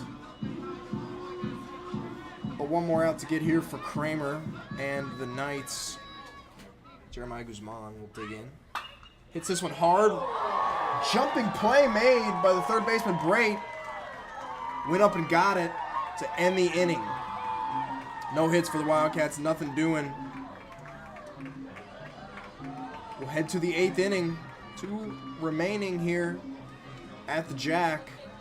A new pitcher for the Wildcats. We'll let him warm up. We'll be right back. You're watching the Cat Eye Network.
Yuancel Diaz, your new pitcher on the mound for the Wildcats out of Hialeah.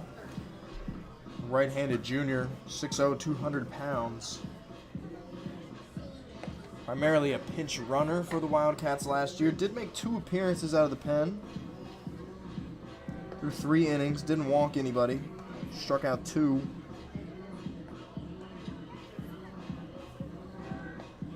He scored 4 runs for the Wildcats as a pinch runner. Only allowed the 1 hit.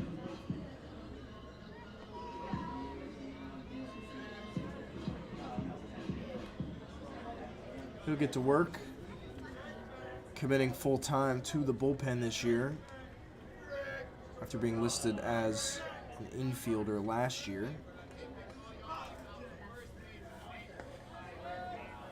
He'll face Greg Pate to lead off the 8th. First pitch to him is outside for ball 1. Pate, a walk tonight, 2 strikeouts.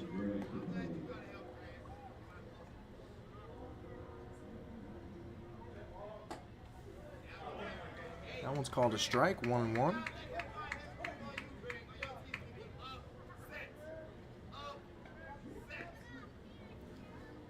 Diaz for Miami Springs High School, right before his time with the Wildcats. This one's fouled back, 1-2.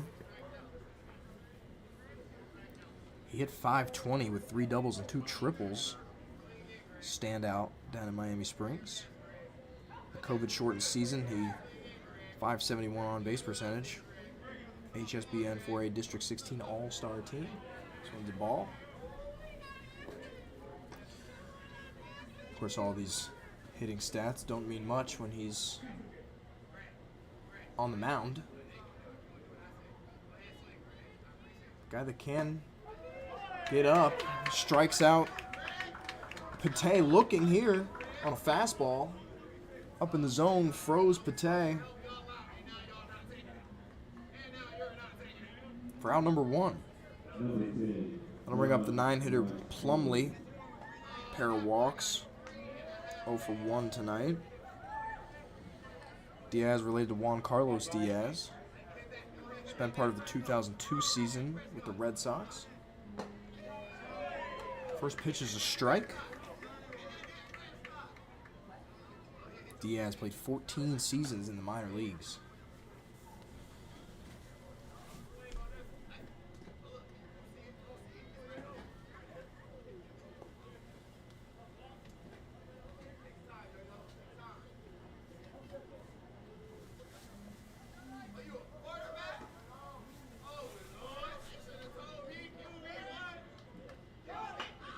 This one's bunted right to Diaz on the mound. He'll flip it over the first baseman, Moya. 2 away.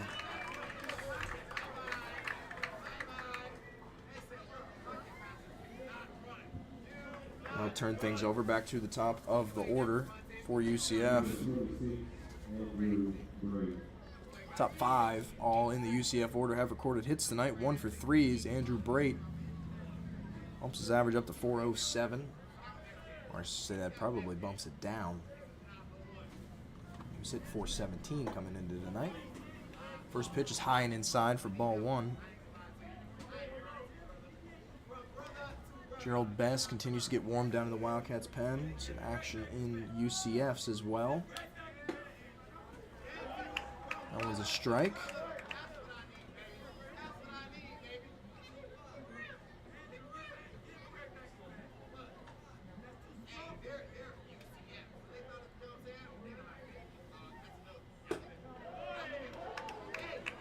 Ball's in there for a strike. Brait watches that one. Down 1-2.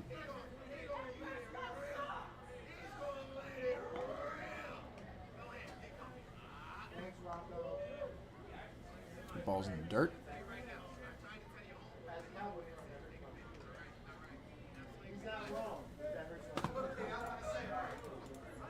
Check the SWAC standings, scoreboard, see if any of these other games have gone final. Of course, the Wildcats on top of the SWAC in non-conference play so far. It's 6-2 as this ball freezes the leadoff hitter Brait. Second strikeout for Diaz ends the inning. We'll go to the bottom of the 8th now with Jeremy Garcia set to lead off. Wildcats still searching for their first run tonight. They've got 1 hit. They've stranded 4. Be a new pitcher for UCF. We'll let them warm up. We'll be right back. You're watching the Cat Eye Network.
New pitcher for the UCF Knights. Zach Chappelle, lefty, redshirt senior. Out of Florida kid, transfer from UNF. He'll get 8-9-1 for the Wildcats. Still trying to get on the board tonight. He stranded the bases loaded last time out. Chappelle played 4 years at UNF. A spot starter, a key middle relief option for the Ospreys.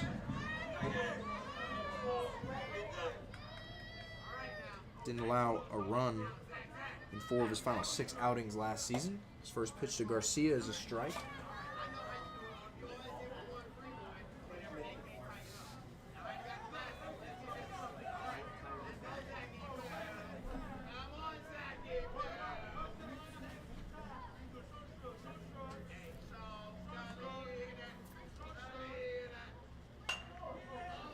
Pitch is fouled back. Garcia down 0-2.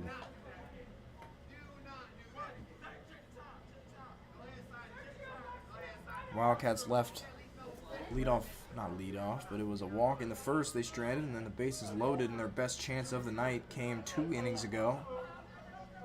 Kyle Kramer on 2 pitches crushed the Wildcats' hopes. This one's taken high, 1-2. Our favorite season ticket holder, if you can't tell. I want him banned from every stadium.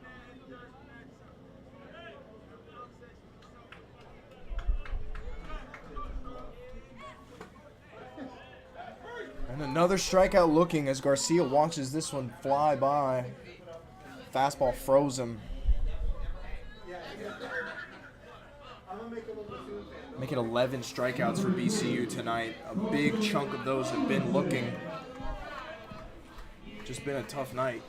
Get anything going here at the Jack. Colton Olison 0 for 2 tonight. With the 1 away here in the 8th, Wildcats running out of time to make something happen. Ooh. Olison hit hard, a lower leg. Didn't seem to be too phased by it. Certainly didn't sound good.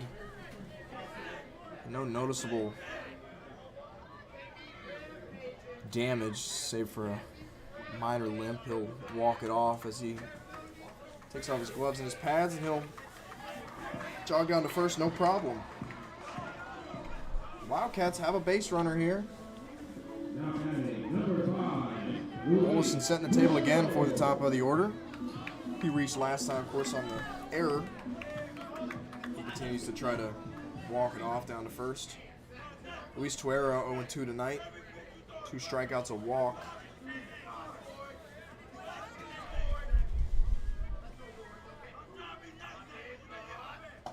Gets first pitch well outside for ball 1.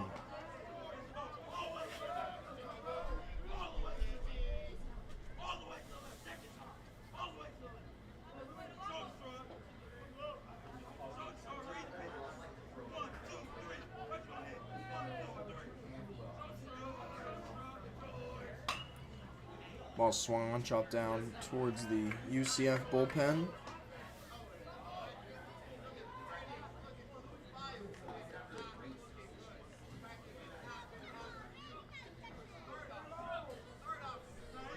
Gerald Best continuing to get warm for the Wildcats as presumed bullpen supervisor Dale Machad stands close by. Ball's taken high. 2-1 off the third baseman Tuero. This season for Chappelle, 2 1/3 innings pitched, 2 hits, 3 strikeouts, 7.71 ERA. That ball is low, but called a strike.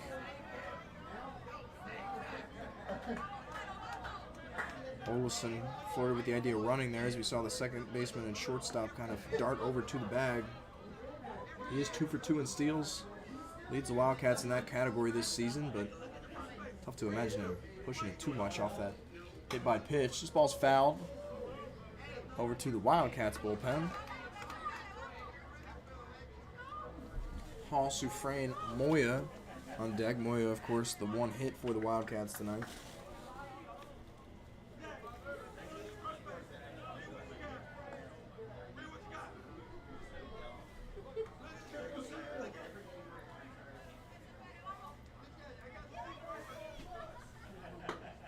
Two is well outside.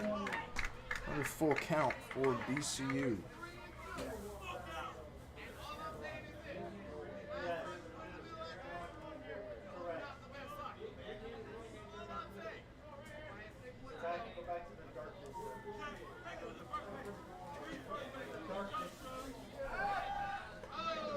Throw over to Olson. He gets back in. One away for the Wildcats. UCF leads 5-0 here at the Jack.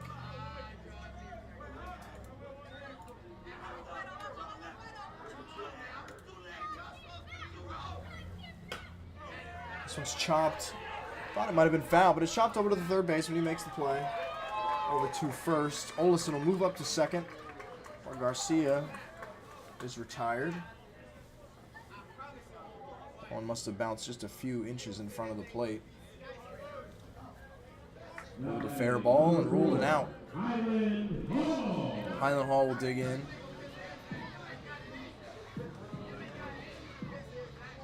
Wildcats will visit UCF again later in the season as their final midweek contest of the 2023 season. May 16th, the Tuesday nighter. Hall drops this one. Barehanded attempt by the third base coach, Jose Carballo. That'll be foul. First pitch is set for 6 p.m. that May 16th game. The home of the Knights. Wildcats and Knights have met a ton in their history. Wildcats have won 14 of those meetings. UCF 68. You probably imagine. Hall swings and misses through this one. Wildcats won 2 in a row back in 2003. Last time was, of course, last year UCF. Another late May matchup in Orlando. Took that one 10-2.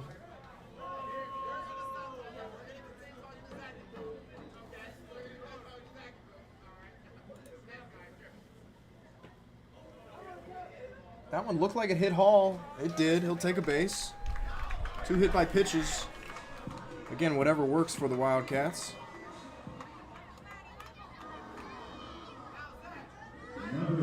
Two on, 2 out for Manny Soufrain, the power hitting first baseman.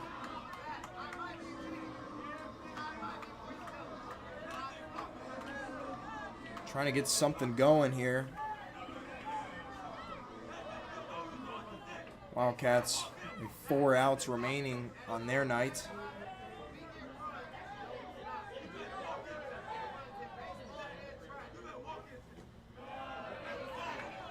First pitch to Soufrain in the dirt. Stays in front of the catcher McCabe, so the runners will have to stay put. Kind of a wild night here for Chappelle. He'll throw his 17th pitch coming up. He's hit the 2 batters on base.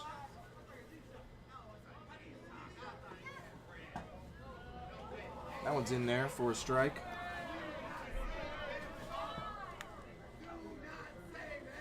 Moya on deck for the Wildcats if Soufrain can find a way to keep this inning alive.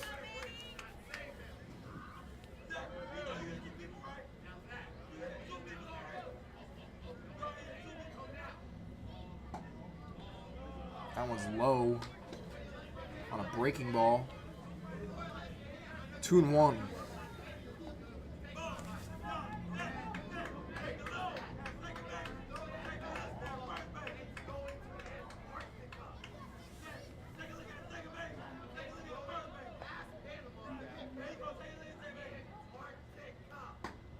That one's outside. 3-1 on Soufrain now. Wildcats looking at potentially loading the bases. Here comes Knight's coach. No signal to the pen yet. It's interesting, we see a lot more mid-at-bat substitutions at the college level. It's something you rarely, if ever, see in the major leagues. But guys are not generally afraid here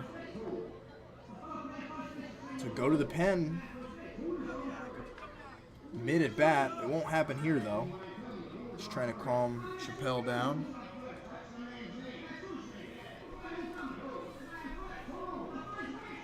Looks like 2 arms in the UCF bullpen. I think that one of them was a coach.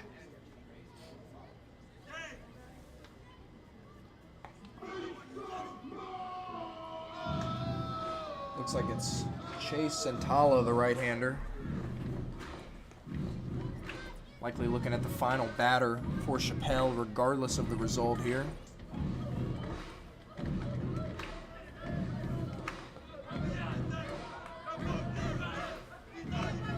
Wildcats crowd gets into it a little bit. Another chance to make some noise for BCU on a night where they've struggled to do so. The 3-1 pitch, right down the middle. No offer from Soufrain. That'll go full.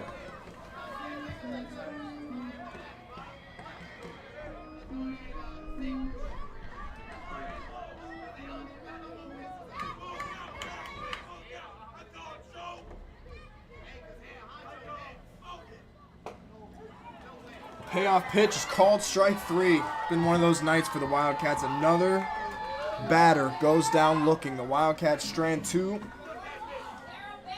Their 5th and 6th men left on base tonight. Still with a 0 on the scoreboard. We're on to the 9th. New pitcher for the Wildcats. We'll be right back. You're watching the Cat Eye Network.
Gerald Best, your new pitcher for the Wildcats, senior out of Stone Mountain, Florida. 6'4", 210.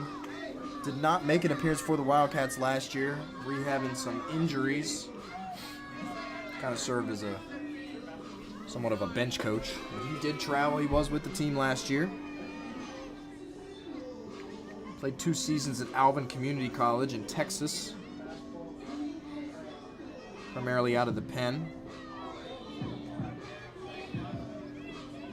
Son of Gerald Bess, NFL cornerback for the Buffalo Bills. Also spent 6 seasons in the CFL with 12 interceptions.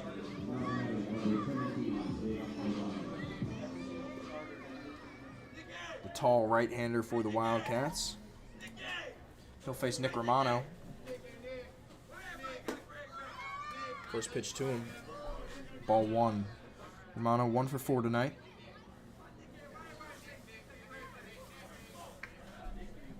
Wildcats. Again, not a terrible night on the mound for BCU. This one's a ball. When you contain a hot hitting team like UCF to just 5 after the weekend like they had. Even in general, they've scored in double figures 5 out of 7 games to start this year. This one's inside. 3-0.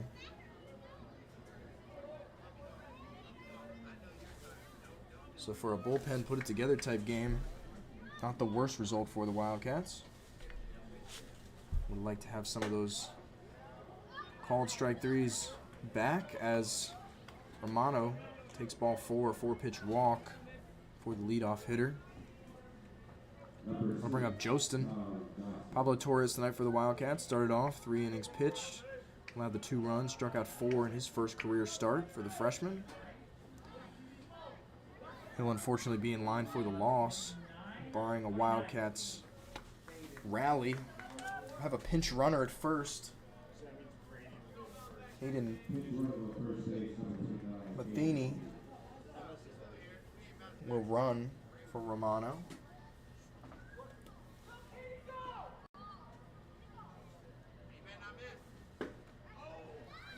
Another ball on a breaking pitch.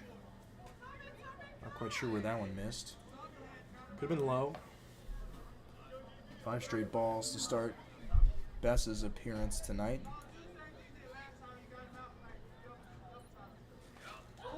That ball thought hit the shoulder of the batter. It'd be a wild pitch. Athene down to second. Jostin's still standing in there. Thought from up here I heard it hit him off the elbow guard, but no signal from the ump, and he's still in the box, so must have skipped just behind him. Bess has yet to throw a strike. Jostin up 2-0.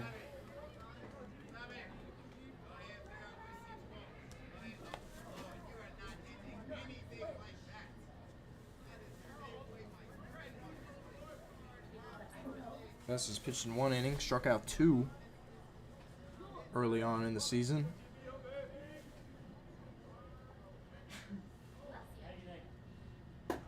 His pitch here, right down the middle, 2-1. First strike of the appearance for Bess.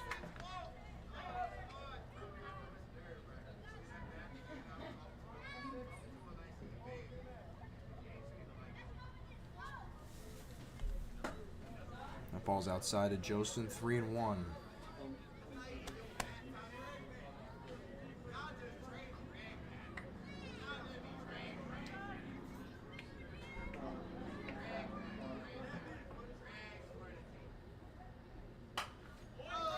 Ball's fouled. High foul back into the stands here at the Jack.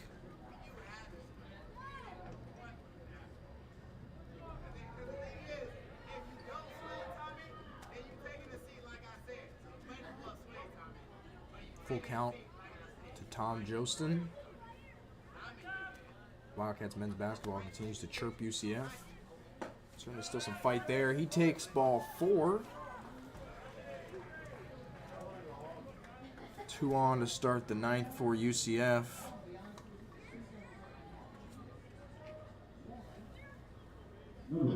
It's Ben McCabe. Digs in for the 5th time tonight. He's 1 for 4 RBI.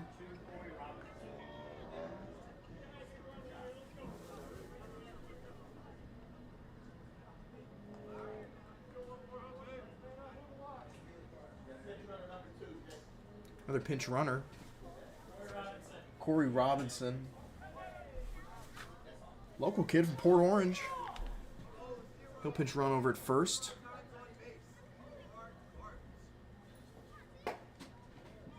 Ball's high to start the at-bat to McCabe.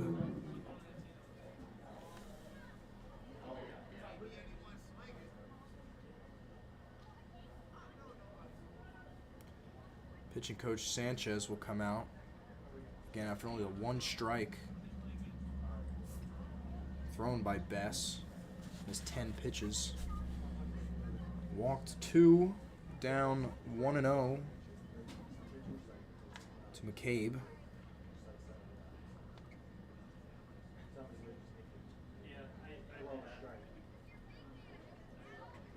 Like we said, college basketball rounding out the regular season. Atlantic Sun already playing tournament games tonight.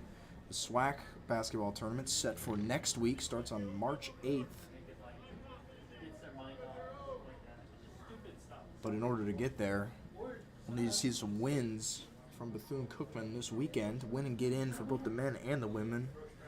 The women found themselves in 3rd place as of 2 weeks ago in the SWAC, but everybody's so bunched up. They have the threat of elimination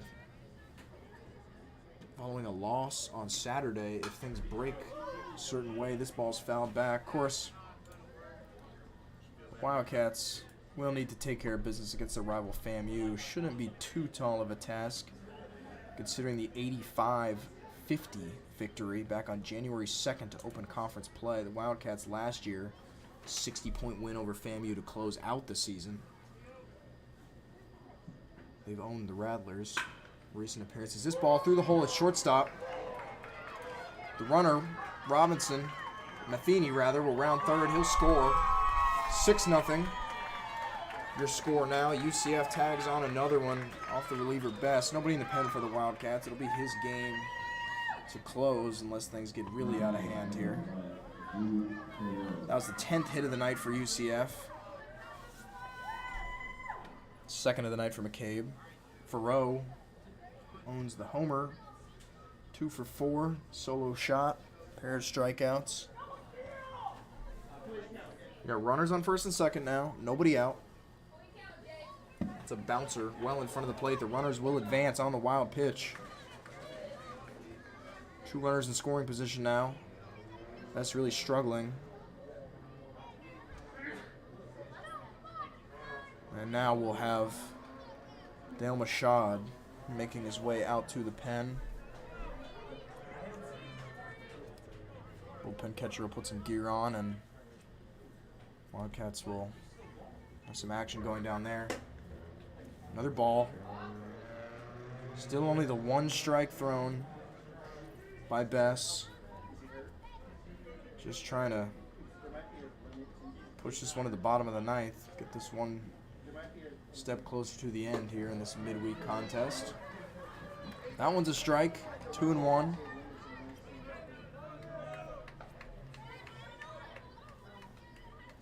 Of course, Bess, no doubt, still finding his bearings after injury season last year. This one's fouled back. 2-1.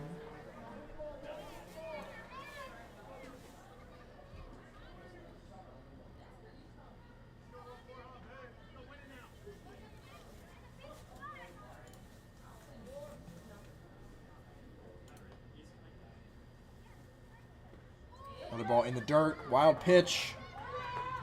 Here comes Robinson from 3rd. He'll score. McCabe moves from 2nd to 3rd. 7-0. Your UCF lead tonight. This thing's sliding further out of reach for BCU on a night where they've struggled at the dish. Score probably won't be indicative of the performance on the mound for the Wildcats. Holding a Really, really deep lineup in UCF. It's only 5 runs through 8. That's ball 4. Farrow works his first walk tonight, his 3rd time on base. Here comes Coach Hernandez. He'll go to the pen. This does not record an out. He's allowed 2 runs. He's responsible for the runner on first and third. Here comes Dale Machad. We'll try to finish off the Knights for tonight. As he warms up, we'll take a quick break.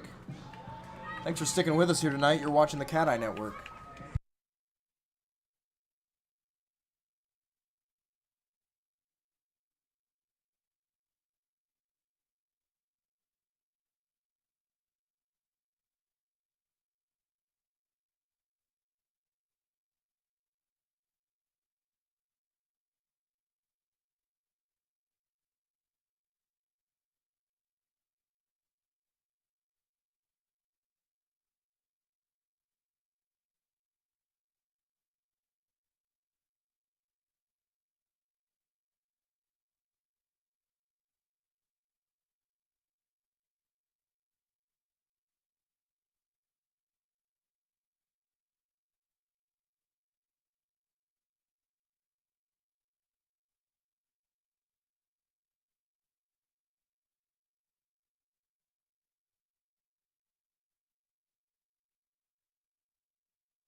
Still top 9 here, Jackie Robinson Ballpark in Daytona Beach. Appreciate everybody sticking with us here tonight as we kind of continue to figure things out here. As far as broadcast goes, a lot of new faces, a lot of new equipment. We were unable to stream baseball, softball last year, so still working out some kinks, still figure out what works, what doesn't. Should see everything upgraded as we go throughout the season. 2-man booth, some different faces calling some games here for the Wildcats. But again, we appreciate the patience as Dale Machad takes over on the mound. First pitch is outside. Runner goes down to second. That throw goes into center field. McCabe's going to score. Farrow will go to second. Make it 8-1 Wildcats. Errant throw from Braceras. Sails over the glove of Olison. And another run for UCF. Best still responsible for that runner at second.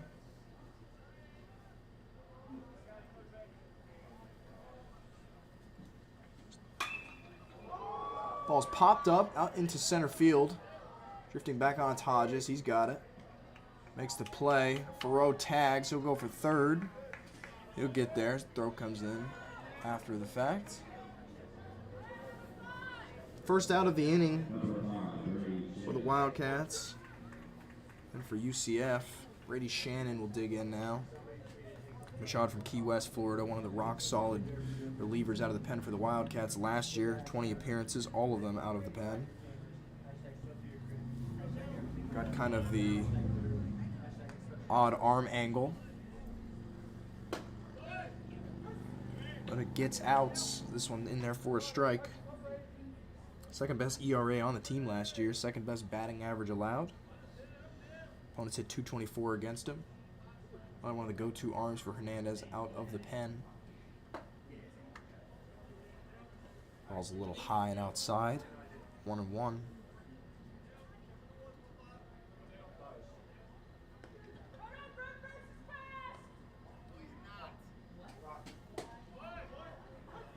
Ball's in there.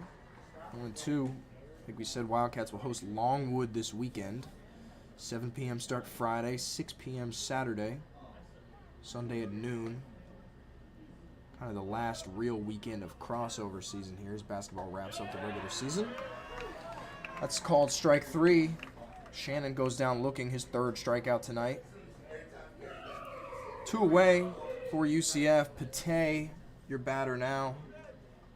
Number 7, Greg Pate. He struck out 3 times, walked once.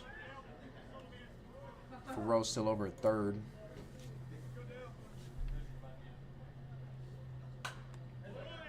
Ball's fouled back. Again, with crossover season means a lot of people strung out doing a lot of different things. We'll try our best to fill the broadcast booth for this weekend. Try to bring you the broadcast games will be streamed no matter what. Ball's outside.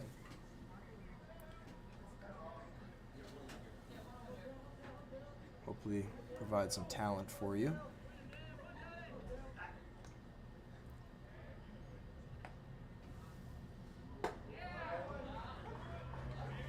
Ball's in there, 1-2.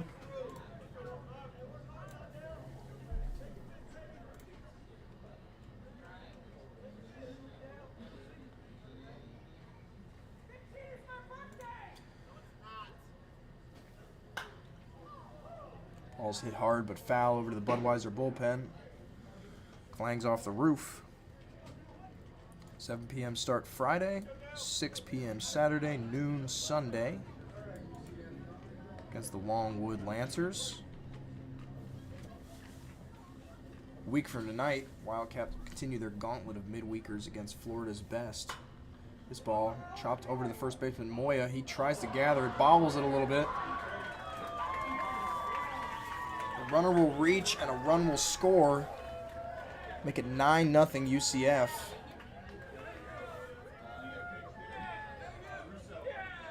Be a pinch hitter. Cole Rousseau from Tampa, Florida, another Tampa Jesuit kid.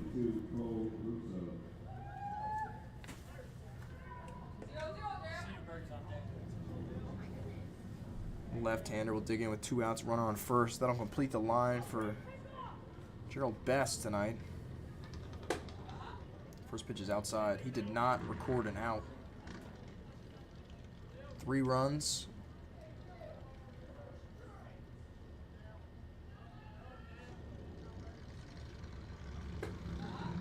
Another one outside. Make that 4 runs. 3 of them earned. 3 walks. No strikeouts. Faced 4 batters. Still trying to find his bearings here after an injury-loss season last year. That one's in there. 4 strike.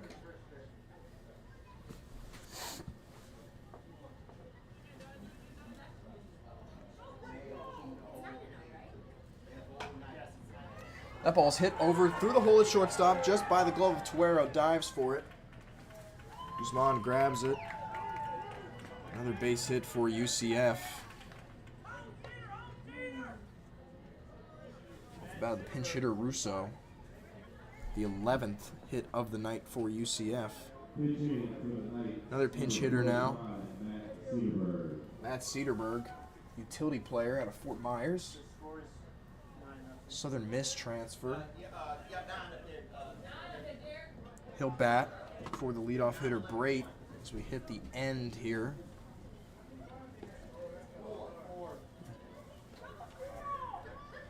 FSU next week. First pitch is a strike. Sequence of midweekers, then we've got Jacksonville, followed by Stetson, USF, Florida, South Florida, Miami, JU, FIU again. Another trip to Stetson, and then, of course, UCF to round out the midweek schedule. But it doesn't get any easier for the Wildcats on Tuesday nights. That's the way Coach Hernandez likes it. Of course, nice to stay in state and make everything easier. A lot of great talent around here, and a lot of it serves as a great measuring stick for the Wildcats and where they're at as conference season rolls on, as we round out non-conference here. 3 pitches and a strikeout. Cedarburg goes down looking. Mashad ends the ninth for UCF. Be Moya, Hodges, Braceras due up for the Wildcats. We'll see if we see any pinch hitters. They're down 9-0. See if the Wildcats can push across a run. But before they do, we'll take a quick break. You're watching the Cat Eye Network.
New pitcher for UCF is going to be number 12, right-hander Zach Austin, out of Holland, Pennsylvania.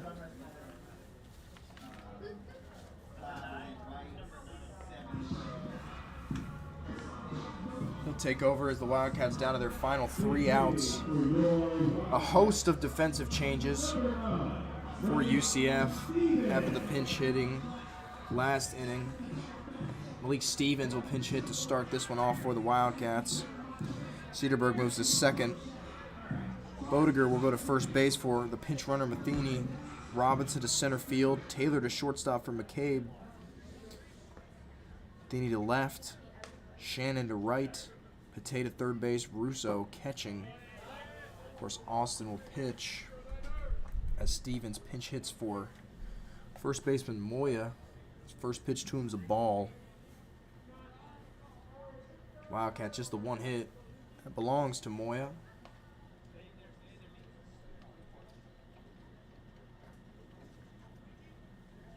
Malik Stevens will call time, step back a bit. Haven't seen any pitch clock calls tonight. Seen just about one a game. Begin everything. That one backs up Stevens. 2-0 now.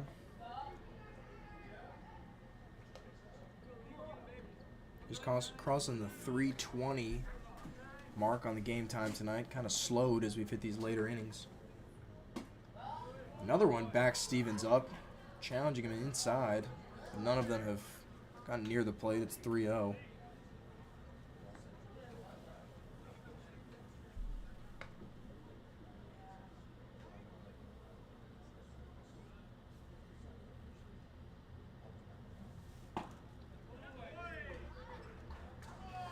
Ball 4. Stevens watches 4 pitches. He'll take first base. See another pinch hitter here. This time it's for Jason Hodges. It's going to be Boris Pena. Pitch hitting for your Wildcats, number 35, Boris Pena.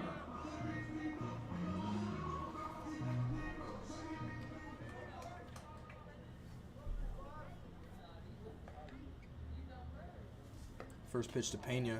Other ball well inside.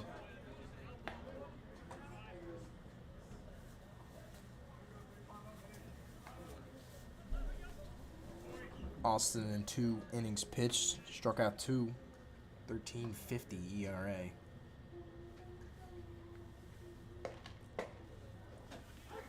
That's the first strike for him in his appearance tonight.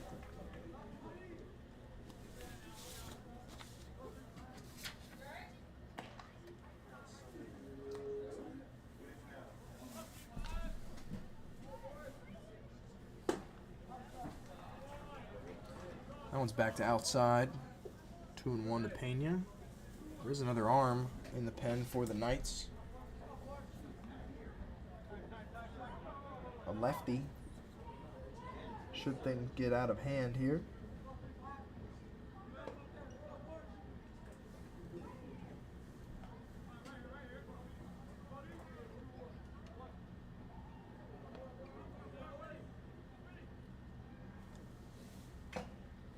That one's foul tipped into the glove. Strike 2. Looks like 39. Cameron Crane getting loose if needed. No outs yet. Of course, Pena takes this one. Counts full.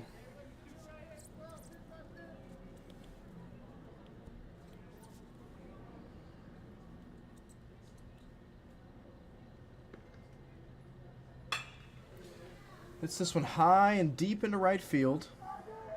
Not quite deep enough, as the play is made by Shannon for the first out of the inning. Malik Stevens did tag up and go to second, showing off the speed there. Definitely known as a speedster for the Wildcats last year. Jorge Braceras will bat. Make his second plate appearance tonight. Struck out first time up. With a runner in scoring position, Malik Stevens likely scoring anything past the infield.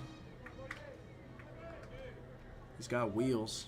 The Wildcats want to try to punch a run in to close this one out. This one nearly hits Braceras. Stevens down to third. Was headed right for his knees, but he jumps back out of the way. Austin really struggling, those pitches drifting inside on right-handers.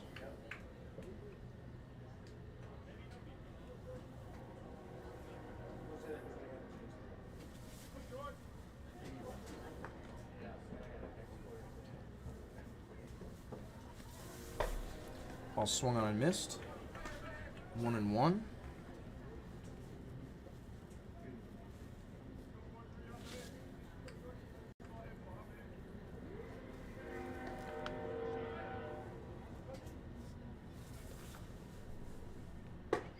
Another big swing and a miss for Braceras. Trying to punch one into the outfield for a sac fly. Try to put BCU on the board after a tough night. A lot of strikeouts looking. 12 total strikeouts for the Wildcats. UCF quietly 13 strikeouts as well. Swing and a miss. Braceras goes down swinging, 2 away. Another pinch hitter here for BCU. It'll be number 32, Carlos Okita.